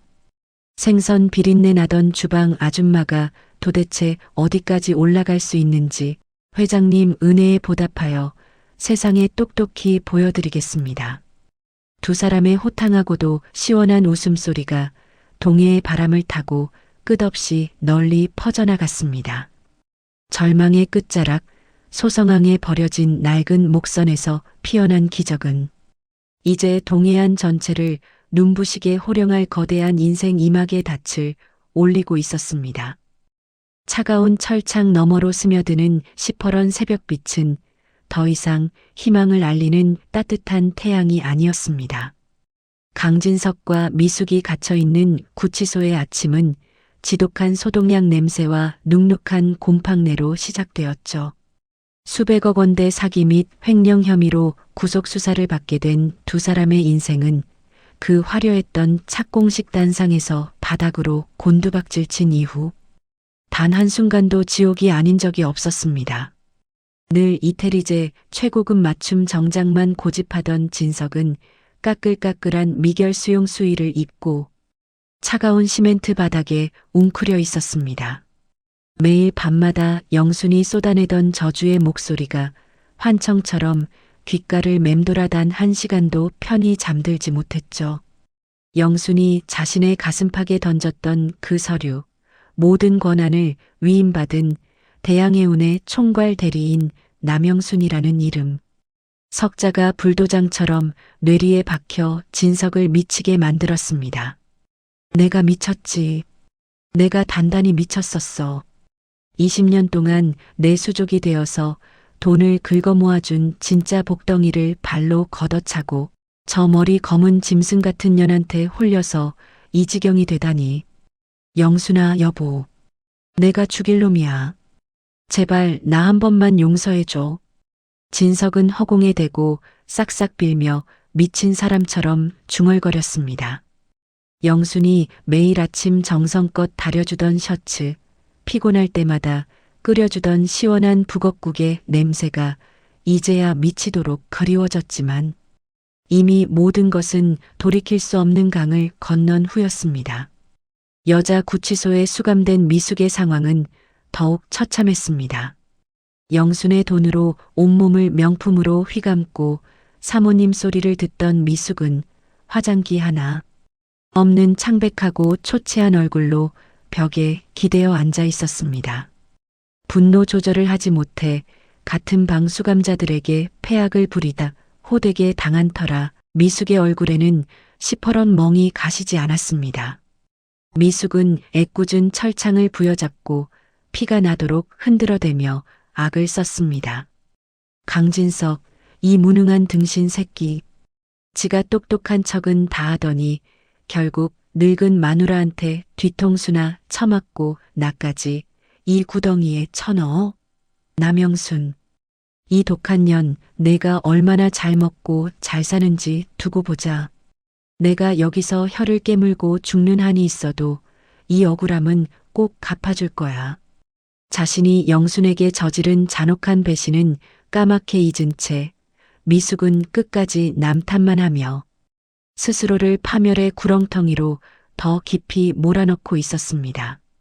탐욕으로 지은 모래성은 아주 작은 파도 한 번의 흔적도 없이 쓸려갔고 그들에게 남은 것은 평생을 어두운 감방에서 뼈저리게 후회해야 할 차가운 시간뿐이었습니다. 하지만 그들과 완벽하게 대비되는 또 다른 아침이 동해의 푸른 바다 위로 찬란하게 떠오르고 있었습니다. 법원 경매 법정 앞 깔끔하게 떨어지는 네이비 블루. 색상의 최고급 실크 정장을 입은 영순이 당당한 걸음으로 걸어 나왔습니다. 그녀의 손에는 동해안 최고의 명당 자리에 위치한 3층짜리 대형 건물, 바로 영순의 20년 피땀이 서려 있는 옛 바다향기 횟집의 낙찰허가 결정문이 들려 있었습니다. 진석이 구속된 후 수백억의 빚을 감당하지 못해 곧바로 경매에 넘어간 건물을 영순이 대양의 운의 든든한 자금력을 등에 업고 완벽하게 합법적인 방법으로 되찾아온 것입니다. 영순 씨, 축하하오. 드디어 당신의 진짜 성을 되찾았구먼. 이제 남의 이름 뒤에 숨어서 피눈물 흘리던 횟집 주방 아줌마는 영원히 세상에서 지워진 거요. 법원 앞까지 직접 마중을 나온 박 회장이 지팡이를 짚고 다가와 영순에게 따뜻한 축하를 건넸습니다. 영순은 낙찰 서류를 품에 꼭 안으며 깊이 허리를 숙여 감사의 인사를 전했습니다. 회장님 덕분입니다. 어둡고 차가운 소성항 바닥에서 저를 끌어올려 주시지 않았다면 저는 아직도 억울함에 사무쳐 밤바다만 보며 울고 있었을 겁니다. 제 이름 석자로 된 이 권리증을 쥐게 될 날이 올 줄은 정말 꿈에도 몰랐습니다. 영순의 눈시울이 붉어졌지만 예전처럼 비참하고 슬픈 눈물은 아니었습니다. 벅찬 환희와 새로운 인생에 대한 뜨거운 열망이 담긴 승리의 눈물이었죠. 박 회장은 호탕하게 웃으며 영순을 대기 중인 리무진으로 이끌었습니다. 이제 정말로 그녀의 일터로 돌아갈 시간이었습니다. 검은색 리무진이 영순의 옛 식당 건물 앞에 멈춰 섰습니다. 한때 진석과 미숙이 화려하게 리모델링을 하겠다며 공사를 벌이던 건물은 두 사람이 구속된 직후 채권자들과 투자자들이 몰려와 업류 딱지를 붙이고 난동을 부린 탓에 엉망진창이 되어 있었습니다. 유리창은 깨져 있었고 입구에는 붉은색 압류 경고문이 덕지덕지 붙어 흉물스러운 모습을 하고 있었죠. 차에서 내린 영순이 건물을 향해 걸어가자 주변 상가에서 숨죽여 지켜보던 동네 상인들이 하나둘씩 몰려 나오기 시작했습니다. 불과 한 달 전 영순이 진석에게 무일푼으로 쫓겨나 길바닥에 나동그라졌을 때 영순을 외면하고 진석의 돈다발에 아부하던 바로 그 사람들이었습니다. 상인의 대표를 맡고 있는 옆집 건어물 가게 사장이 굽신거리며 영순의 앞으로 다가왔습니다. 아이고, 영순 사장님. 아니, 남 대표님. 돌아오실 줄 알았습니다. 그 강진석이 천하의 몹쓸 놈이라는 거 우리 동네 상인들도 다 알고 있었습니다. 저희가 진작에 대표님 편을 들었어야 했는데 워낙 그놈이 무섭게 협박을 하는 바람에 다시 돌아오셨으니 우리 상인회도 잘 좀 부탁드립니다요. 그들의 가증스러운 아부에 영수는 발걸음을 멈추고 선글라스를 천천히 내렸습니다. 영순의 서늘한 눈동자가 상인들을 한 명 한 명 훑고 지나가자 그들은 등골이 오싹해지는 것을 느끼며 고개를 푹 숙였습니다. 영수는 차가운 미소를 지으며 입을 열었습니다. 사람 마음이 참 간사하죠? 제가 맨몸으로 쫓겨나서 바닥에서 피눈물을 흘릴 땐 다들 문을 굳게 걸어 잠그시더니 제 뒤에 대양해운이라는 거대한 배가 서 있으니까 이제야 제가 보이시나 봅니다. 걱정하지 마세요. 저는 강진석처럼 비열하게 동네 사람들 돈줄 쥐고 흔드는 짓은 안 합니다. 대신 제 앞길을 막는 사람에겐 두 번의 자비도 없다는 것만 알아두십시오. 영순의 단호하고도 기품 있는 일침에 상인들은 꿀먹은 벙어리가 되어 길을 터주었습니다. 영순은 꼿꼿한 자세로 건물 입구의 붉은 압류 딱지들을 거침없이 뜯어내고 안으로 들어섰습니다. 건물 내부는 그야말로 폐허 같았습니다. 영수는 곧장 1층 주방으로 발걸음을 옮겼습니다. 20년 동안 매일 새벽 4시면 불을 켜고 칼을 갈았던 곳, 그녀의 청춘이 고스란히 녹아있는 심장 같은 공간이었습니다. 어두컴컴한 주방 구석, 먼지가 뽀얗게 내려앉은 낡은 도마와 그 옆에 버려진 영순의 옛 회칼이 눈에 띄었습니다. 영순은 천천히 다가가 그 녹슨 칼자루를 손에 쥐었습니다. 진석에게 내동댕이 쳐졌던 그날의 끔찍한 고통이 잠시 스쳐 지나갔지만 영수는 이내 깊은 숨을 들이마시며 칼을 꽉 쥐었습니다. 김 비서님, 내일부터 당장 최고급 인테리어 팀 투입해서 건물 전체 싹 다 뜯어 고치세요. 바다향기라는 촌스럽고 끔찍한 이름도 영원히 지워버릴 겁니다. 이곳은 이제 요트 마리나와 연결된 동해안 최고의 하이엔드 다이닝, 영순의 오션 가든으로 다시 태어날 겁니다. 단, 이 주방의 화구 위치와 도마 자리는 1cm도 건드리지 마세요. 여긴 제 영혼이 숨쉬는 곳이니까요. 영순의 명령은 한치의 흔들림도 없이 단호하고 정확했습니다. 뒤따라온 박 회장이 뒷짐을 진 채 주방 문가에서 그 모습을 흐뭇하게 지켜보고 있었습니다. 대표티가 아주 제대로 나는구먼. 하지만 영순 씨, 건물을 삐까뻔쩍하게 짓는다고 장사가 되는 건 아니라는 거 잘 알 거예요. 선장이 아무리 훌륭해도 노를 젓는 선원들의 마음을 얻지 못하면 그 배는 결국 암초에 부딪히기 마련이지. 박 회장의 뼈 있는 조언에 영수는 고개를 끄덕였습니다. 영수는 이미 계획이 다 서 있었습니다. 그녀는 수첩을 꺼내 무언가를 꼼꼼히 적어 김 비서에게 건넸습니다. 여기 적힌 명단에 있는 사람들 전부 수소문해서 당장 내일 아침까지 제 사무실로 모셔오세요. 강진석과 미숙이가 식당을 차지하면서 억울하게 쫓아냈던 예전 직원들입니다.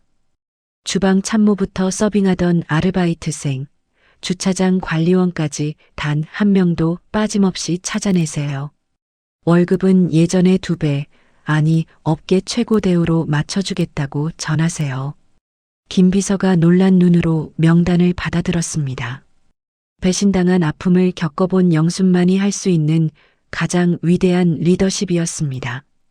자신과 함께 주방에서 땀 흘렸던 진짜 식구들을 잊지 않고 가장 화려한 순간에 그들을 다시 불러 모으는 것.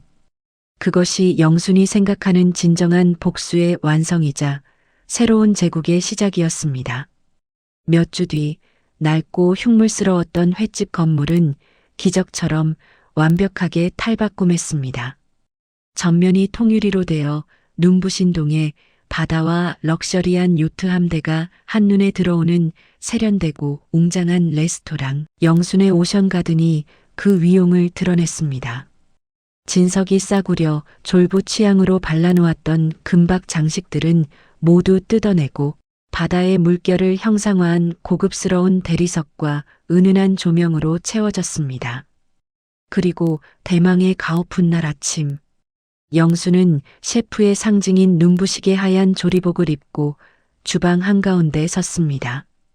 그녀의 앞에는 미숙의 모함으로 쫓겨났던 옛 주방 식구들이 영순을 보며 감격의 눈물을 훔치고 있었죠. 사장님, 아니 대표님.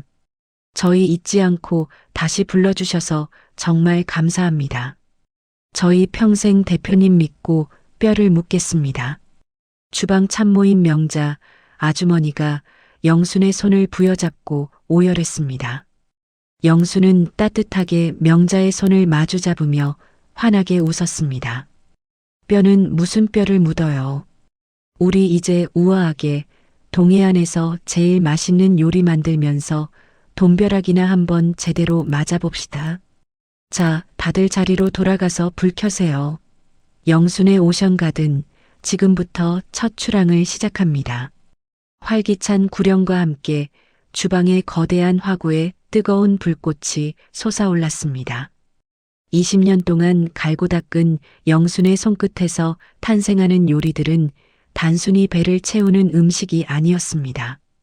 거친 풍랑을 이겨낸 인생의 깊은 맛, 상처를 치유하고 마침내 승리한 자의 환희가 담긴 예술 작품이었습니다. 최고급 다이닝으로 업그레이드된 해산물 코스. 요리는 첫날부터 대양해운의 VVIP 고객들과 미식가들의 혀를 완벽하게 사로잡았습니다. 저녁 무렵 레스토랑의 가장 전망 좋은 최고급 프라이빗 룸. 영수는 앞치마를 벗고 우아한 실크 블라우스를 입은 채 박 회장과 마주 앉았습니다. 두 사람 앞에는 영순이 직접 소성항의 추억을 담아 최고급으로 재해석한 쥐치 맑은 탕과 샴페인이 놓여 있었죠. 박 회장은 국물을 한술 뜨고는 눈을 지그시 감았습니다. 기가 막히는구먼.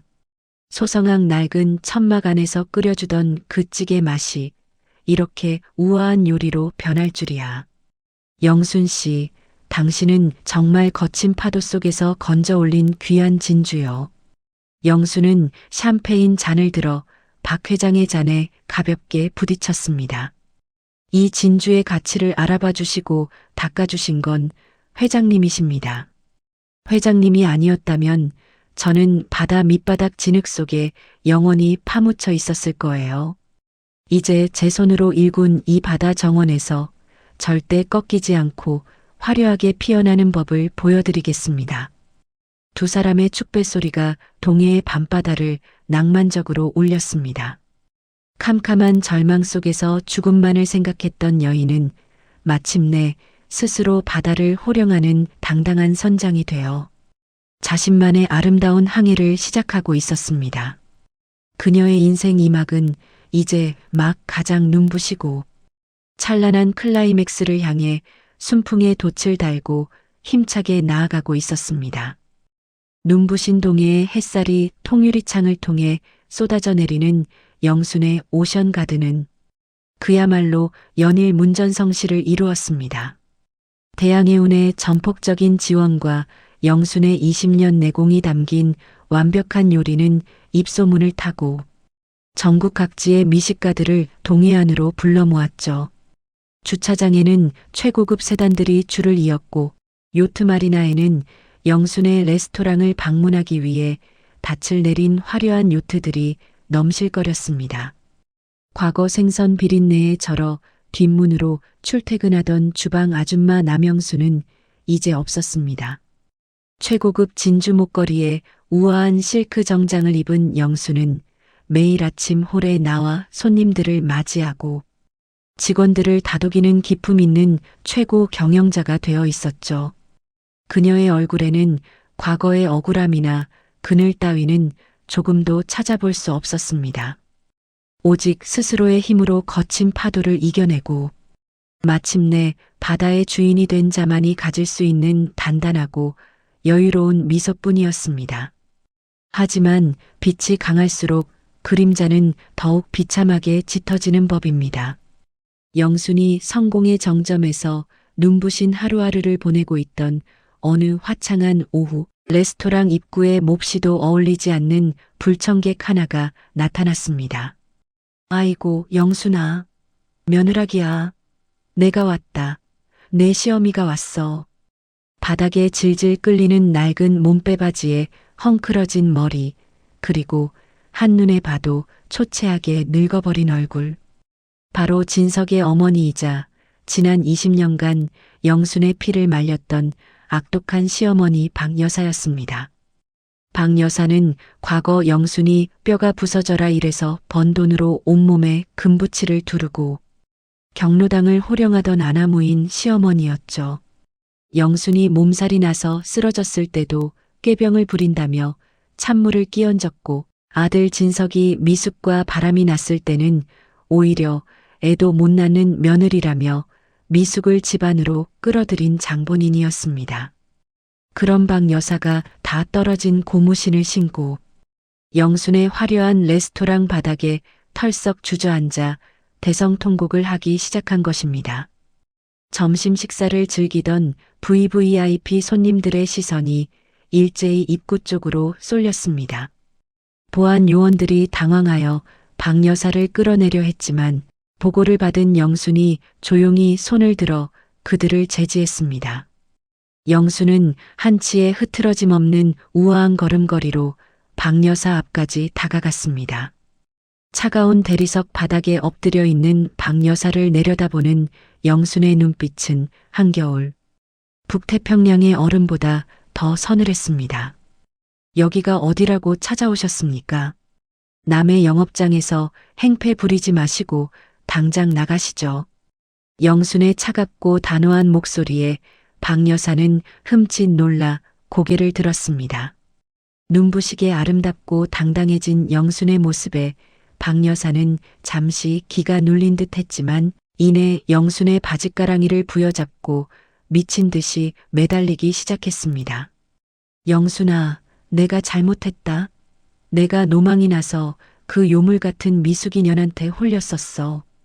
우리 진석이가 지금 감옥에서 죽어간단다.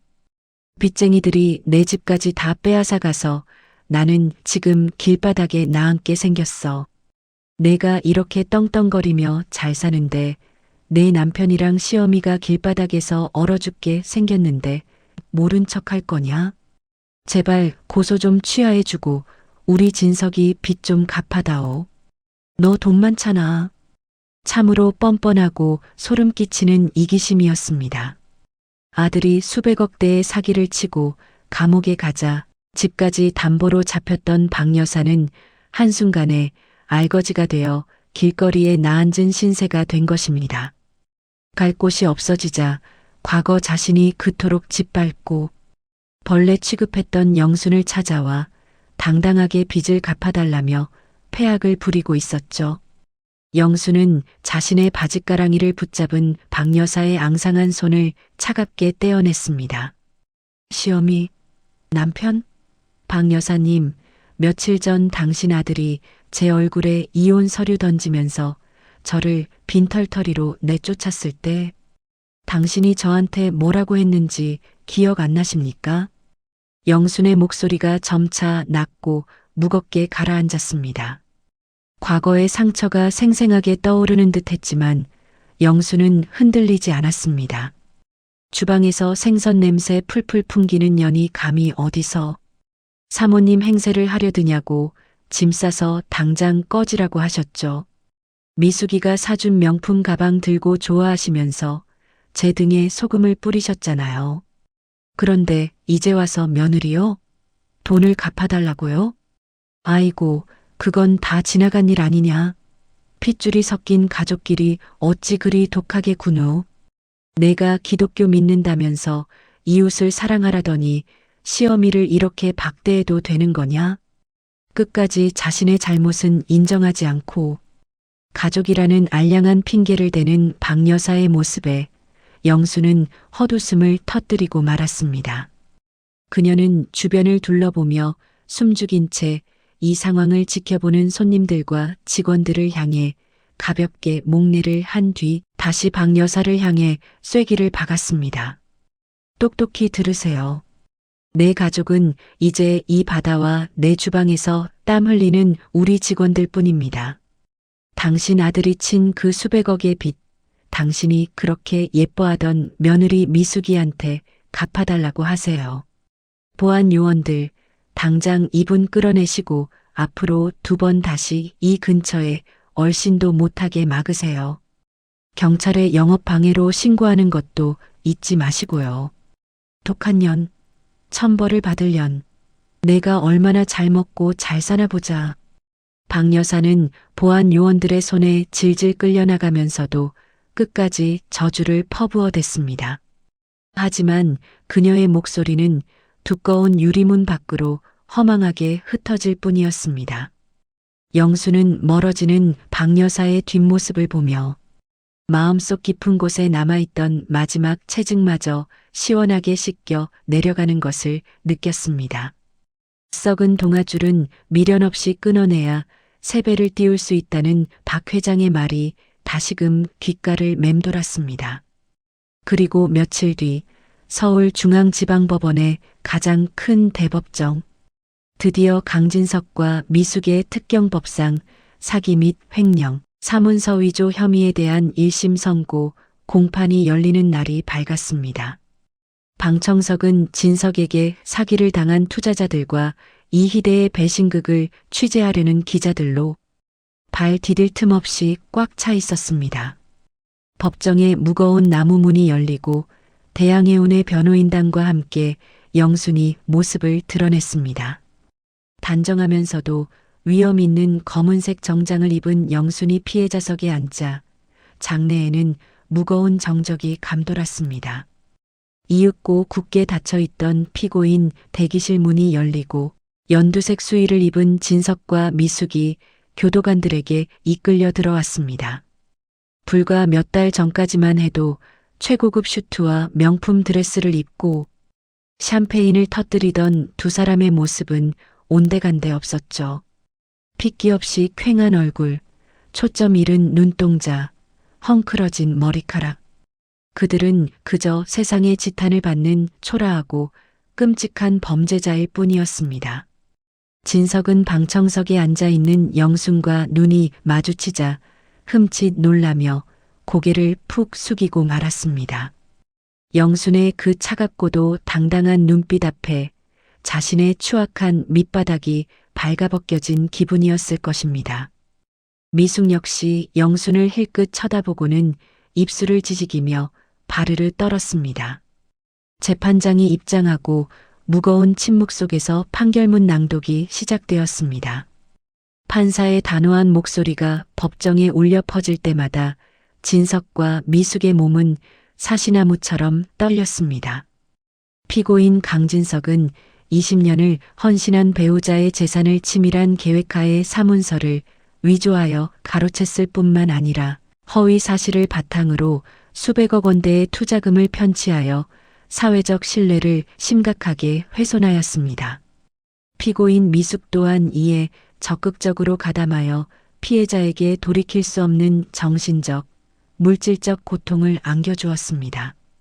판사의 준엄한 꾸짖음에 방청석 곳곳에서는 투자자들의 억눌린 탄식과 분노 섞인 욕설이 터져나왔습니다. 영수는 두 손을 가지런히 모은 채 미동도 하지 않고 정면을 응시했습니다. 피눈물을 흘리며 칼을 갈았던 지난 시간들이 주마등처럼 스쳐 지나갔습니다. 이들은 범행이 발각된 이후에도 서로에게 책임을 떠넘기며 반성하는 태도를 보이지 않았으며 피해 회복을 위한 어떠한 노력도 하지 않았습니다. 이에 재판부는 피고인들에게 엄중한 책임을 묻지 않을 수 없습니다. 재판장이 잠시 숨을 고르고 드디어 최종 선고를 내리기 위해 판사봉을 쥐었습니다. 법정 안의 모든 공기가 팽팽하게 당겨지는 순간이었습니다. 주문. 피고인 강진석을 징역 12년에 처한다. 피고인 미숙을 징역 8년에 처한다. 땅, 땅, 땅. 법원의 무거운 판사봉 소리가 진석과 미숙의 인생에 영원한 사망 선고를 내렸습니다. 징역 12년과 8년. 그들의 탐욕이 불러온 대가는 너무나도 참혹하고 절대적이었습니다. 아, 안 돼. 재판장님, 억울합니다. 제가 한 게 아닙니다. 저 강진석이 다 시킨 겁니다. 저는 억울해요. 미숙이 짐승처럼 울부짖으며 법정 바닥에 주저앉았습니다. 진석 역시 다리에 힘이 풀려 주저앉은 채 넋이 나간 듯 실성한 사람처럼 웃기 시작했습니다. 두 사람은 교도관들에게 양팔을 붙잡혀 질질 끌려나가면서도 서로를 향해 핏대를 세우며 악을 썼습니다. 이 멍청한 년아, 내년이 날 홀려서 내 인생이 다 망가졌어. 너야말로 천벌을 받을 놈이야. 영순 언니 내가 잘못했어. 한 번만 살려줘. 그들의 비참하고도 추악한 단말마가 굳게 닫히는 법정 문 너머로 점차 멀어져 갔습니다. 그토록 자신을 짓밟고 비웃었던 악인들이 서로의 살을 뜯어먹으며 지옥불로 떨어지는 완벽한 순간, 영수는 천천히 자리에서 일어났습니다. 방청석에 있던 투자자들과 기자들이 영순을 향해 길을 터주었습니다. 법원 밖으로 나오자 눈이 시리도록 푸른 가을 하늘이 영순을 반겨주었습니다. 시원한 바람이 불어와 영순의 흐트러진 머리칼을 부드럽게 쓰다듬고 지나갔습니다.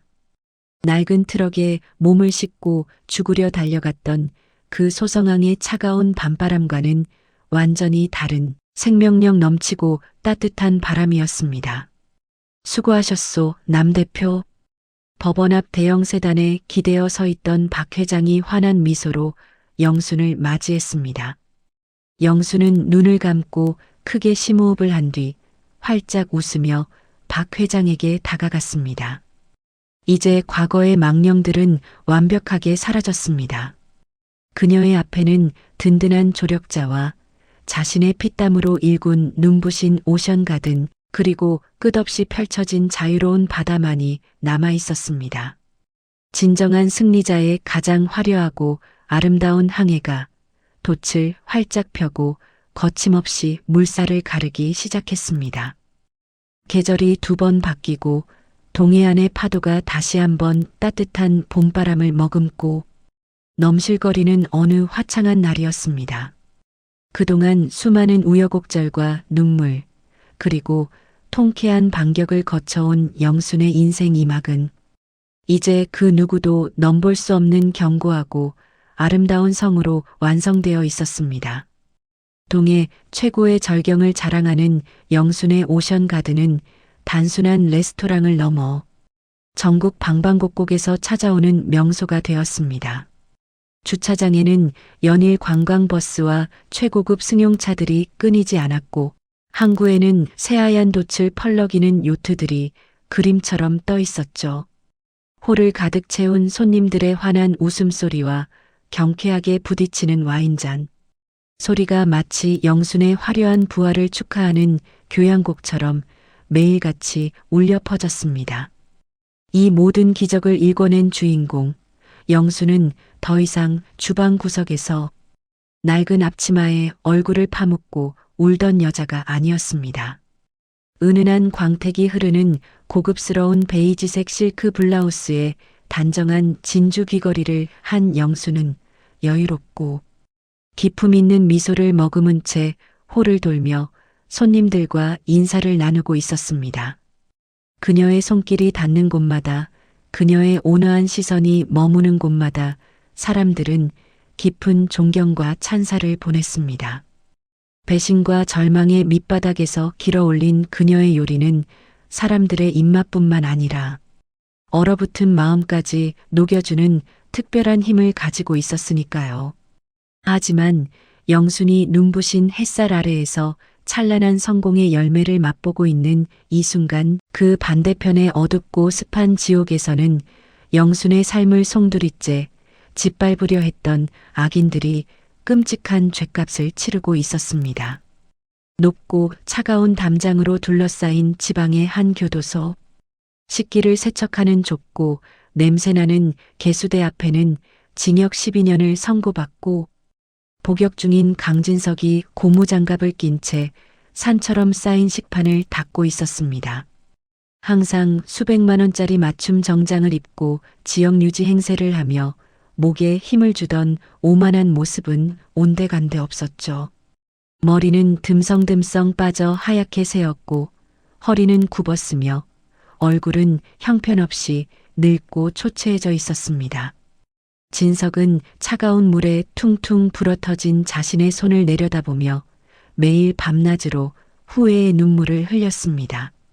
지난 20년 동안 영순이 자신을 위해 이런 고된 노동을 묵묵히 견뎌왔다는 사실을 자신이 그 귀한 아내의 손에 평생 지워지지 않을 상처를 남기고 배신했다는 사실을 뼈저리게 깨닫고 있었죠. 영순아, 내가 천벌을 받고 있어. 내가 매일같이 쪼그려 앉아서 설거지하고 생선 다듬을 때 내 손에 물 한 방울 안 묻히게 해주겠다고 굳은 살 박인 손으로 웃어줄 때 내가 미친놈이었어. 내가 짐승만도 못한 놈이었어. 미안하다. 정말 미안하다. 아무리 가슴을 치며 후회해도 허공에 대고 사죄의 눈물을 흘려도 대답해 줄 사람은 아무도 없었습니다. 진석이 흘리는 비참한 눈물은 그저 개수대의 시궁창 물과 섞여 어두운 하수구로 흘러 들어갈 뿐이었습니다. 같은 시각 여자 교도소의 세탁 공장에서 일하고 있는 미숙의 처지는 더욱 비참했습니다. 화려한 명품과 값비싼 보석으로 온몸을 치장하며 영순을 깔보고 사모님 행세를 하려 했던 미숙은 이제 무거운 젖은 빨래 더미에 깔려 숨조차 제대로 쉬지 못하는 신세가 되었습니다. 고된 노동에 요령을 피우다 고참 수감자들에게 호된 괴롭힘을 당하기 일쑤였고 한때 윤기가 흐르던 피부는 거칠게 갈라지고 상해 있었습니다. 내가 왜 이렇게 살아야 해? 내가 왜? 강진석 그 무능한 놈만 아니었어도 내가 이 썩은 내 나는 곳에서 늙어 죽진 않았을 텐데. 남영순, 내가 내 인생을 다 망쳤어. 미숙은 끝까지 자신의 탐욕과 배신은 인정하지 않은 채 세탁기 모터 소리에 묻혀 매일같이 저주 섞인 악을 썼습니다. 하지만 그녀의 헛된 악다구니는 스스로의 영혼을 더욱 깊은 파멸의 늪으로 갉아먹을 뿐이었습니다. 가장 믿었던 친구의 등에 칼을 꽂고 훔쳐낸 모래성은 그렇게 흔적도 없이 무너져 내렸고 남은 평생을 어둡고 차가운 철창 안에서 서로를 원망하며 썩어가는 것, 그것이 바로 하늘이 내린 완벽하고도 자비 없는 인과응보였습니다. 그들의 비참한 말로와는 대조적으로 영순의 세상은 날이 갈수록 더 넓고 따뜻해졌습니다. 영순은 오션가든의 막대한 수익을 단지 자신의 부를 축적하는 데 쓰지 않았습니다. 그녀는 과거의 자신처럼 남편의 배신이나 폭력으로 인해 하루아침에 길거리에 나앉게 된 여성들을 돕기 위해 소성항의 빛이라는 재단을 설립했습니다. 상처받은 여성들에게 요리와 식당 경영 기술을 무료로 가르쳐주고 그들이 스스로 자립할 수 있도록 일자리를 제공하며 든든한 버팀목이 되어 주었죠. 자신을 찌른 칼날을 원망하는 데 그치지 않고 그 상처를 걸음 삼아 수많은 사람을 살리는 위대한 거목으로 성장한 것입니다. 그리고 마침내 오션가든 개업 1주년을 맞이하는 특별한 날 저녁. 바다가 붉은 노을로 물드는 시간, 오션가든의 야외 테라스에서는 성대한 축하 파티가 열리고 있었습니다. 영순이 가장 어려울 때 곁을 지켜준 주방 식구들, 재단을 통해 새로운 삶을 찾은 여성들, 그리고 이 모든 기적의 시작을 열어준 대양해운의 박대양 회장이 함께 자리했습니다. 테라스 앞 바다에는 대양해운의 눈부신 요트 함대가 축하의 백고동을 은은하게 울리며 정박해 있었죠. 박 회장은 말끔한 은빛 정장 차림으로 단상에 올랐습니다. 그의 손에는 두툼한 서류철 하나가 들려 있었습니다. 장내가 고요해지자 박 회장은 특유의 호탕한 미소를 지으며 마이크를 잡았습니다. 여러분, 1년 전 오늘을 기억하십니까? 남의 피눈물을 훔쳐다 가짜 성을 지으려던 쥐새끼들을 쓸어버리고 진짜 바다의 주인이 누군지 세상에 알렸던 통쾌한 날입니다. 사람들 사이에서 환호성과 박수가 터져나왔습니다. 박 회장은 인자한 눈빛으로 앞줄에 서 있는 영순을 바라보며 말을 이었습니다. 처음 소성한 그 춥고 버려진 부두에서 다 찢어진 점퍼를 입고 울며 내 배의 널빤지를 붙잡아주던 남영순 대표의 손을 기억합니다. 그 손은 거칠고 투박했지만 세상 그 어떤 보석보다 정직하고 눈부신 손이었습니다. 나는 그녀가 차려준 쥐치찌개 한 그릇에서 절대 꺾이지 않는 강인한 생명력을 보았소. 그리고 내 믿음은 틀리지 않았습니다. 남 대표는 나를 대신하는 단순한 대리인을 넘어 이 거대한 바다향기 말이나 전체를 동해안 최고의 명소로 탈바꿈시킨 위대한 선장입니다. 박 회장은 손에 들고 있던 서류철을 영순을 향해 내밀었습니다. 하여, 나 박대양은 오늘부로 이 오션 가든과 요트, 마리나 부지 전체의 완전한 소유권 및 경영권을 남영순 대표에게 무상으로 양도합니다. 이것은 적선이 아니라 지난 1년간 그녀가 보여준 완벽한 경영과 따뜻한 헌신에 대한 정당한 투자이자 내 인생 최고의 거래요. 영순 씨, 이제 대양해운의 그늘에서 벗어나 완벽한 당신만의 바다를 항해하시오. 장내가 떠나갈 듯한 기립박수와 환호가 터져 나왔습니다. 김비서와 주방 참모 명자 아주머니는 감격에 겨워 눈물을 훔치고 있었죠. 수백억 원대에 달하는 엄청난 자산을 온전히 영순의 이름으로 넘겨주는 그야말로 파격적이고도 위대한 선물이었습니다. 영순은 벅차오르는 가슴을 안고 천천히 단상 위로 올라갔습니다. 떨리는 손으로 박 회장이 건네는 서류를 받아든 영순의 두 눈에는 맑고 투명한 눈물이 맺혀 있었습니다. 과거 시어머니와 남편의 멸시 속에 흘렸던 피눈물이 아니라 진정한 인정과 존경을 받으며 흘리는 눈부신 기쁨의 눈물이었습니다. 영수는 박 회장에게 깊이 고개를 숙여 감사를 표한 뒤 마이크 앞에 섰습니다. 마이크를 잡은 영순의 시선이 끝없이 펼쳐진 동해 바다를 향했습니다. 바람의 살랑이는 그녀의 머리칼과 당당하게 펴진 어깨가 석양빛을 받아 아름답게 반짝였습니다. 감사합니다. 정말 감사합니다. 1년 전 남편과 세상에서 가장 믿었던 친구에게 배신당하고 빈손으로 쫓겨났을 때 저는 제 인생이 그 길로 끝난 줄 알았습니다. 캄캄한 소성항 앞바다에서 차라리 목숨을 끊으려 수백 번도 더 망설였습니다. 장내는 영순의 진심 어린 고백에 쥐죽은 듯 고요해졌습니다.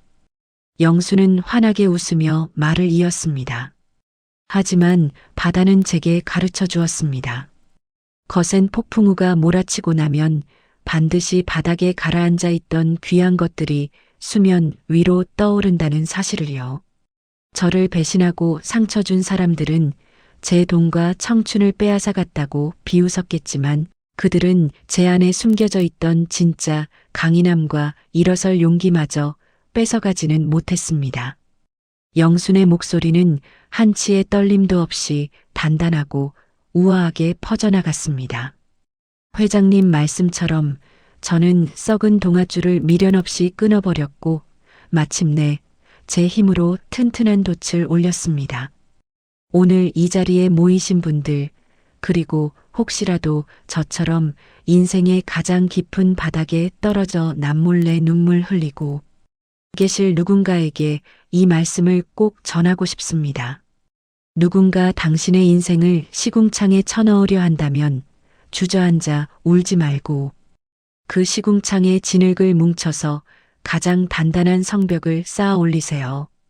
진짜 복수는 내 원수를 파멸시키는 것에서 끝나는 것이 아니라 보란듯이 내 삶을 세상에서 가장 찬란하고 아름답게 꽃피우는 것입니다. 영순의 명연설이 끝나자 밤하늘을 수놓는 화려한 불꽃놀이가 펑펑 소리를 내며 동해의 밤바다를 오색 찬란하게 물들이기 시작했습니다. 사람들은 샴페인 잔을 높이 들고 영순의 이름을 연호했습니다. 영순은 자신을 향해 쏟아지는 수많은 미소와 박수갈채 속에서 조용히 샴페인 잔을 들어 자신의 가슴 벅찬 인생 이막을 향해 건배를 올렸습니다.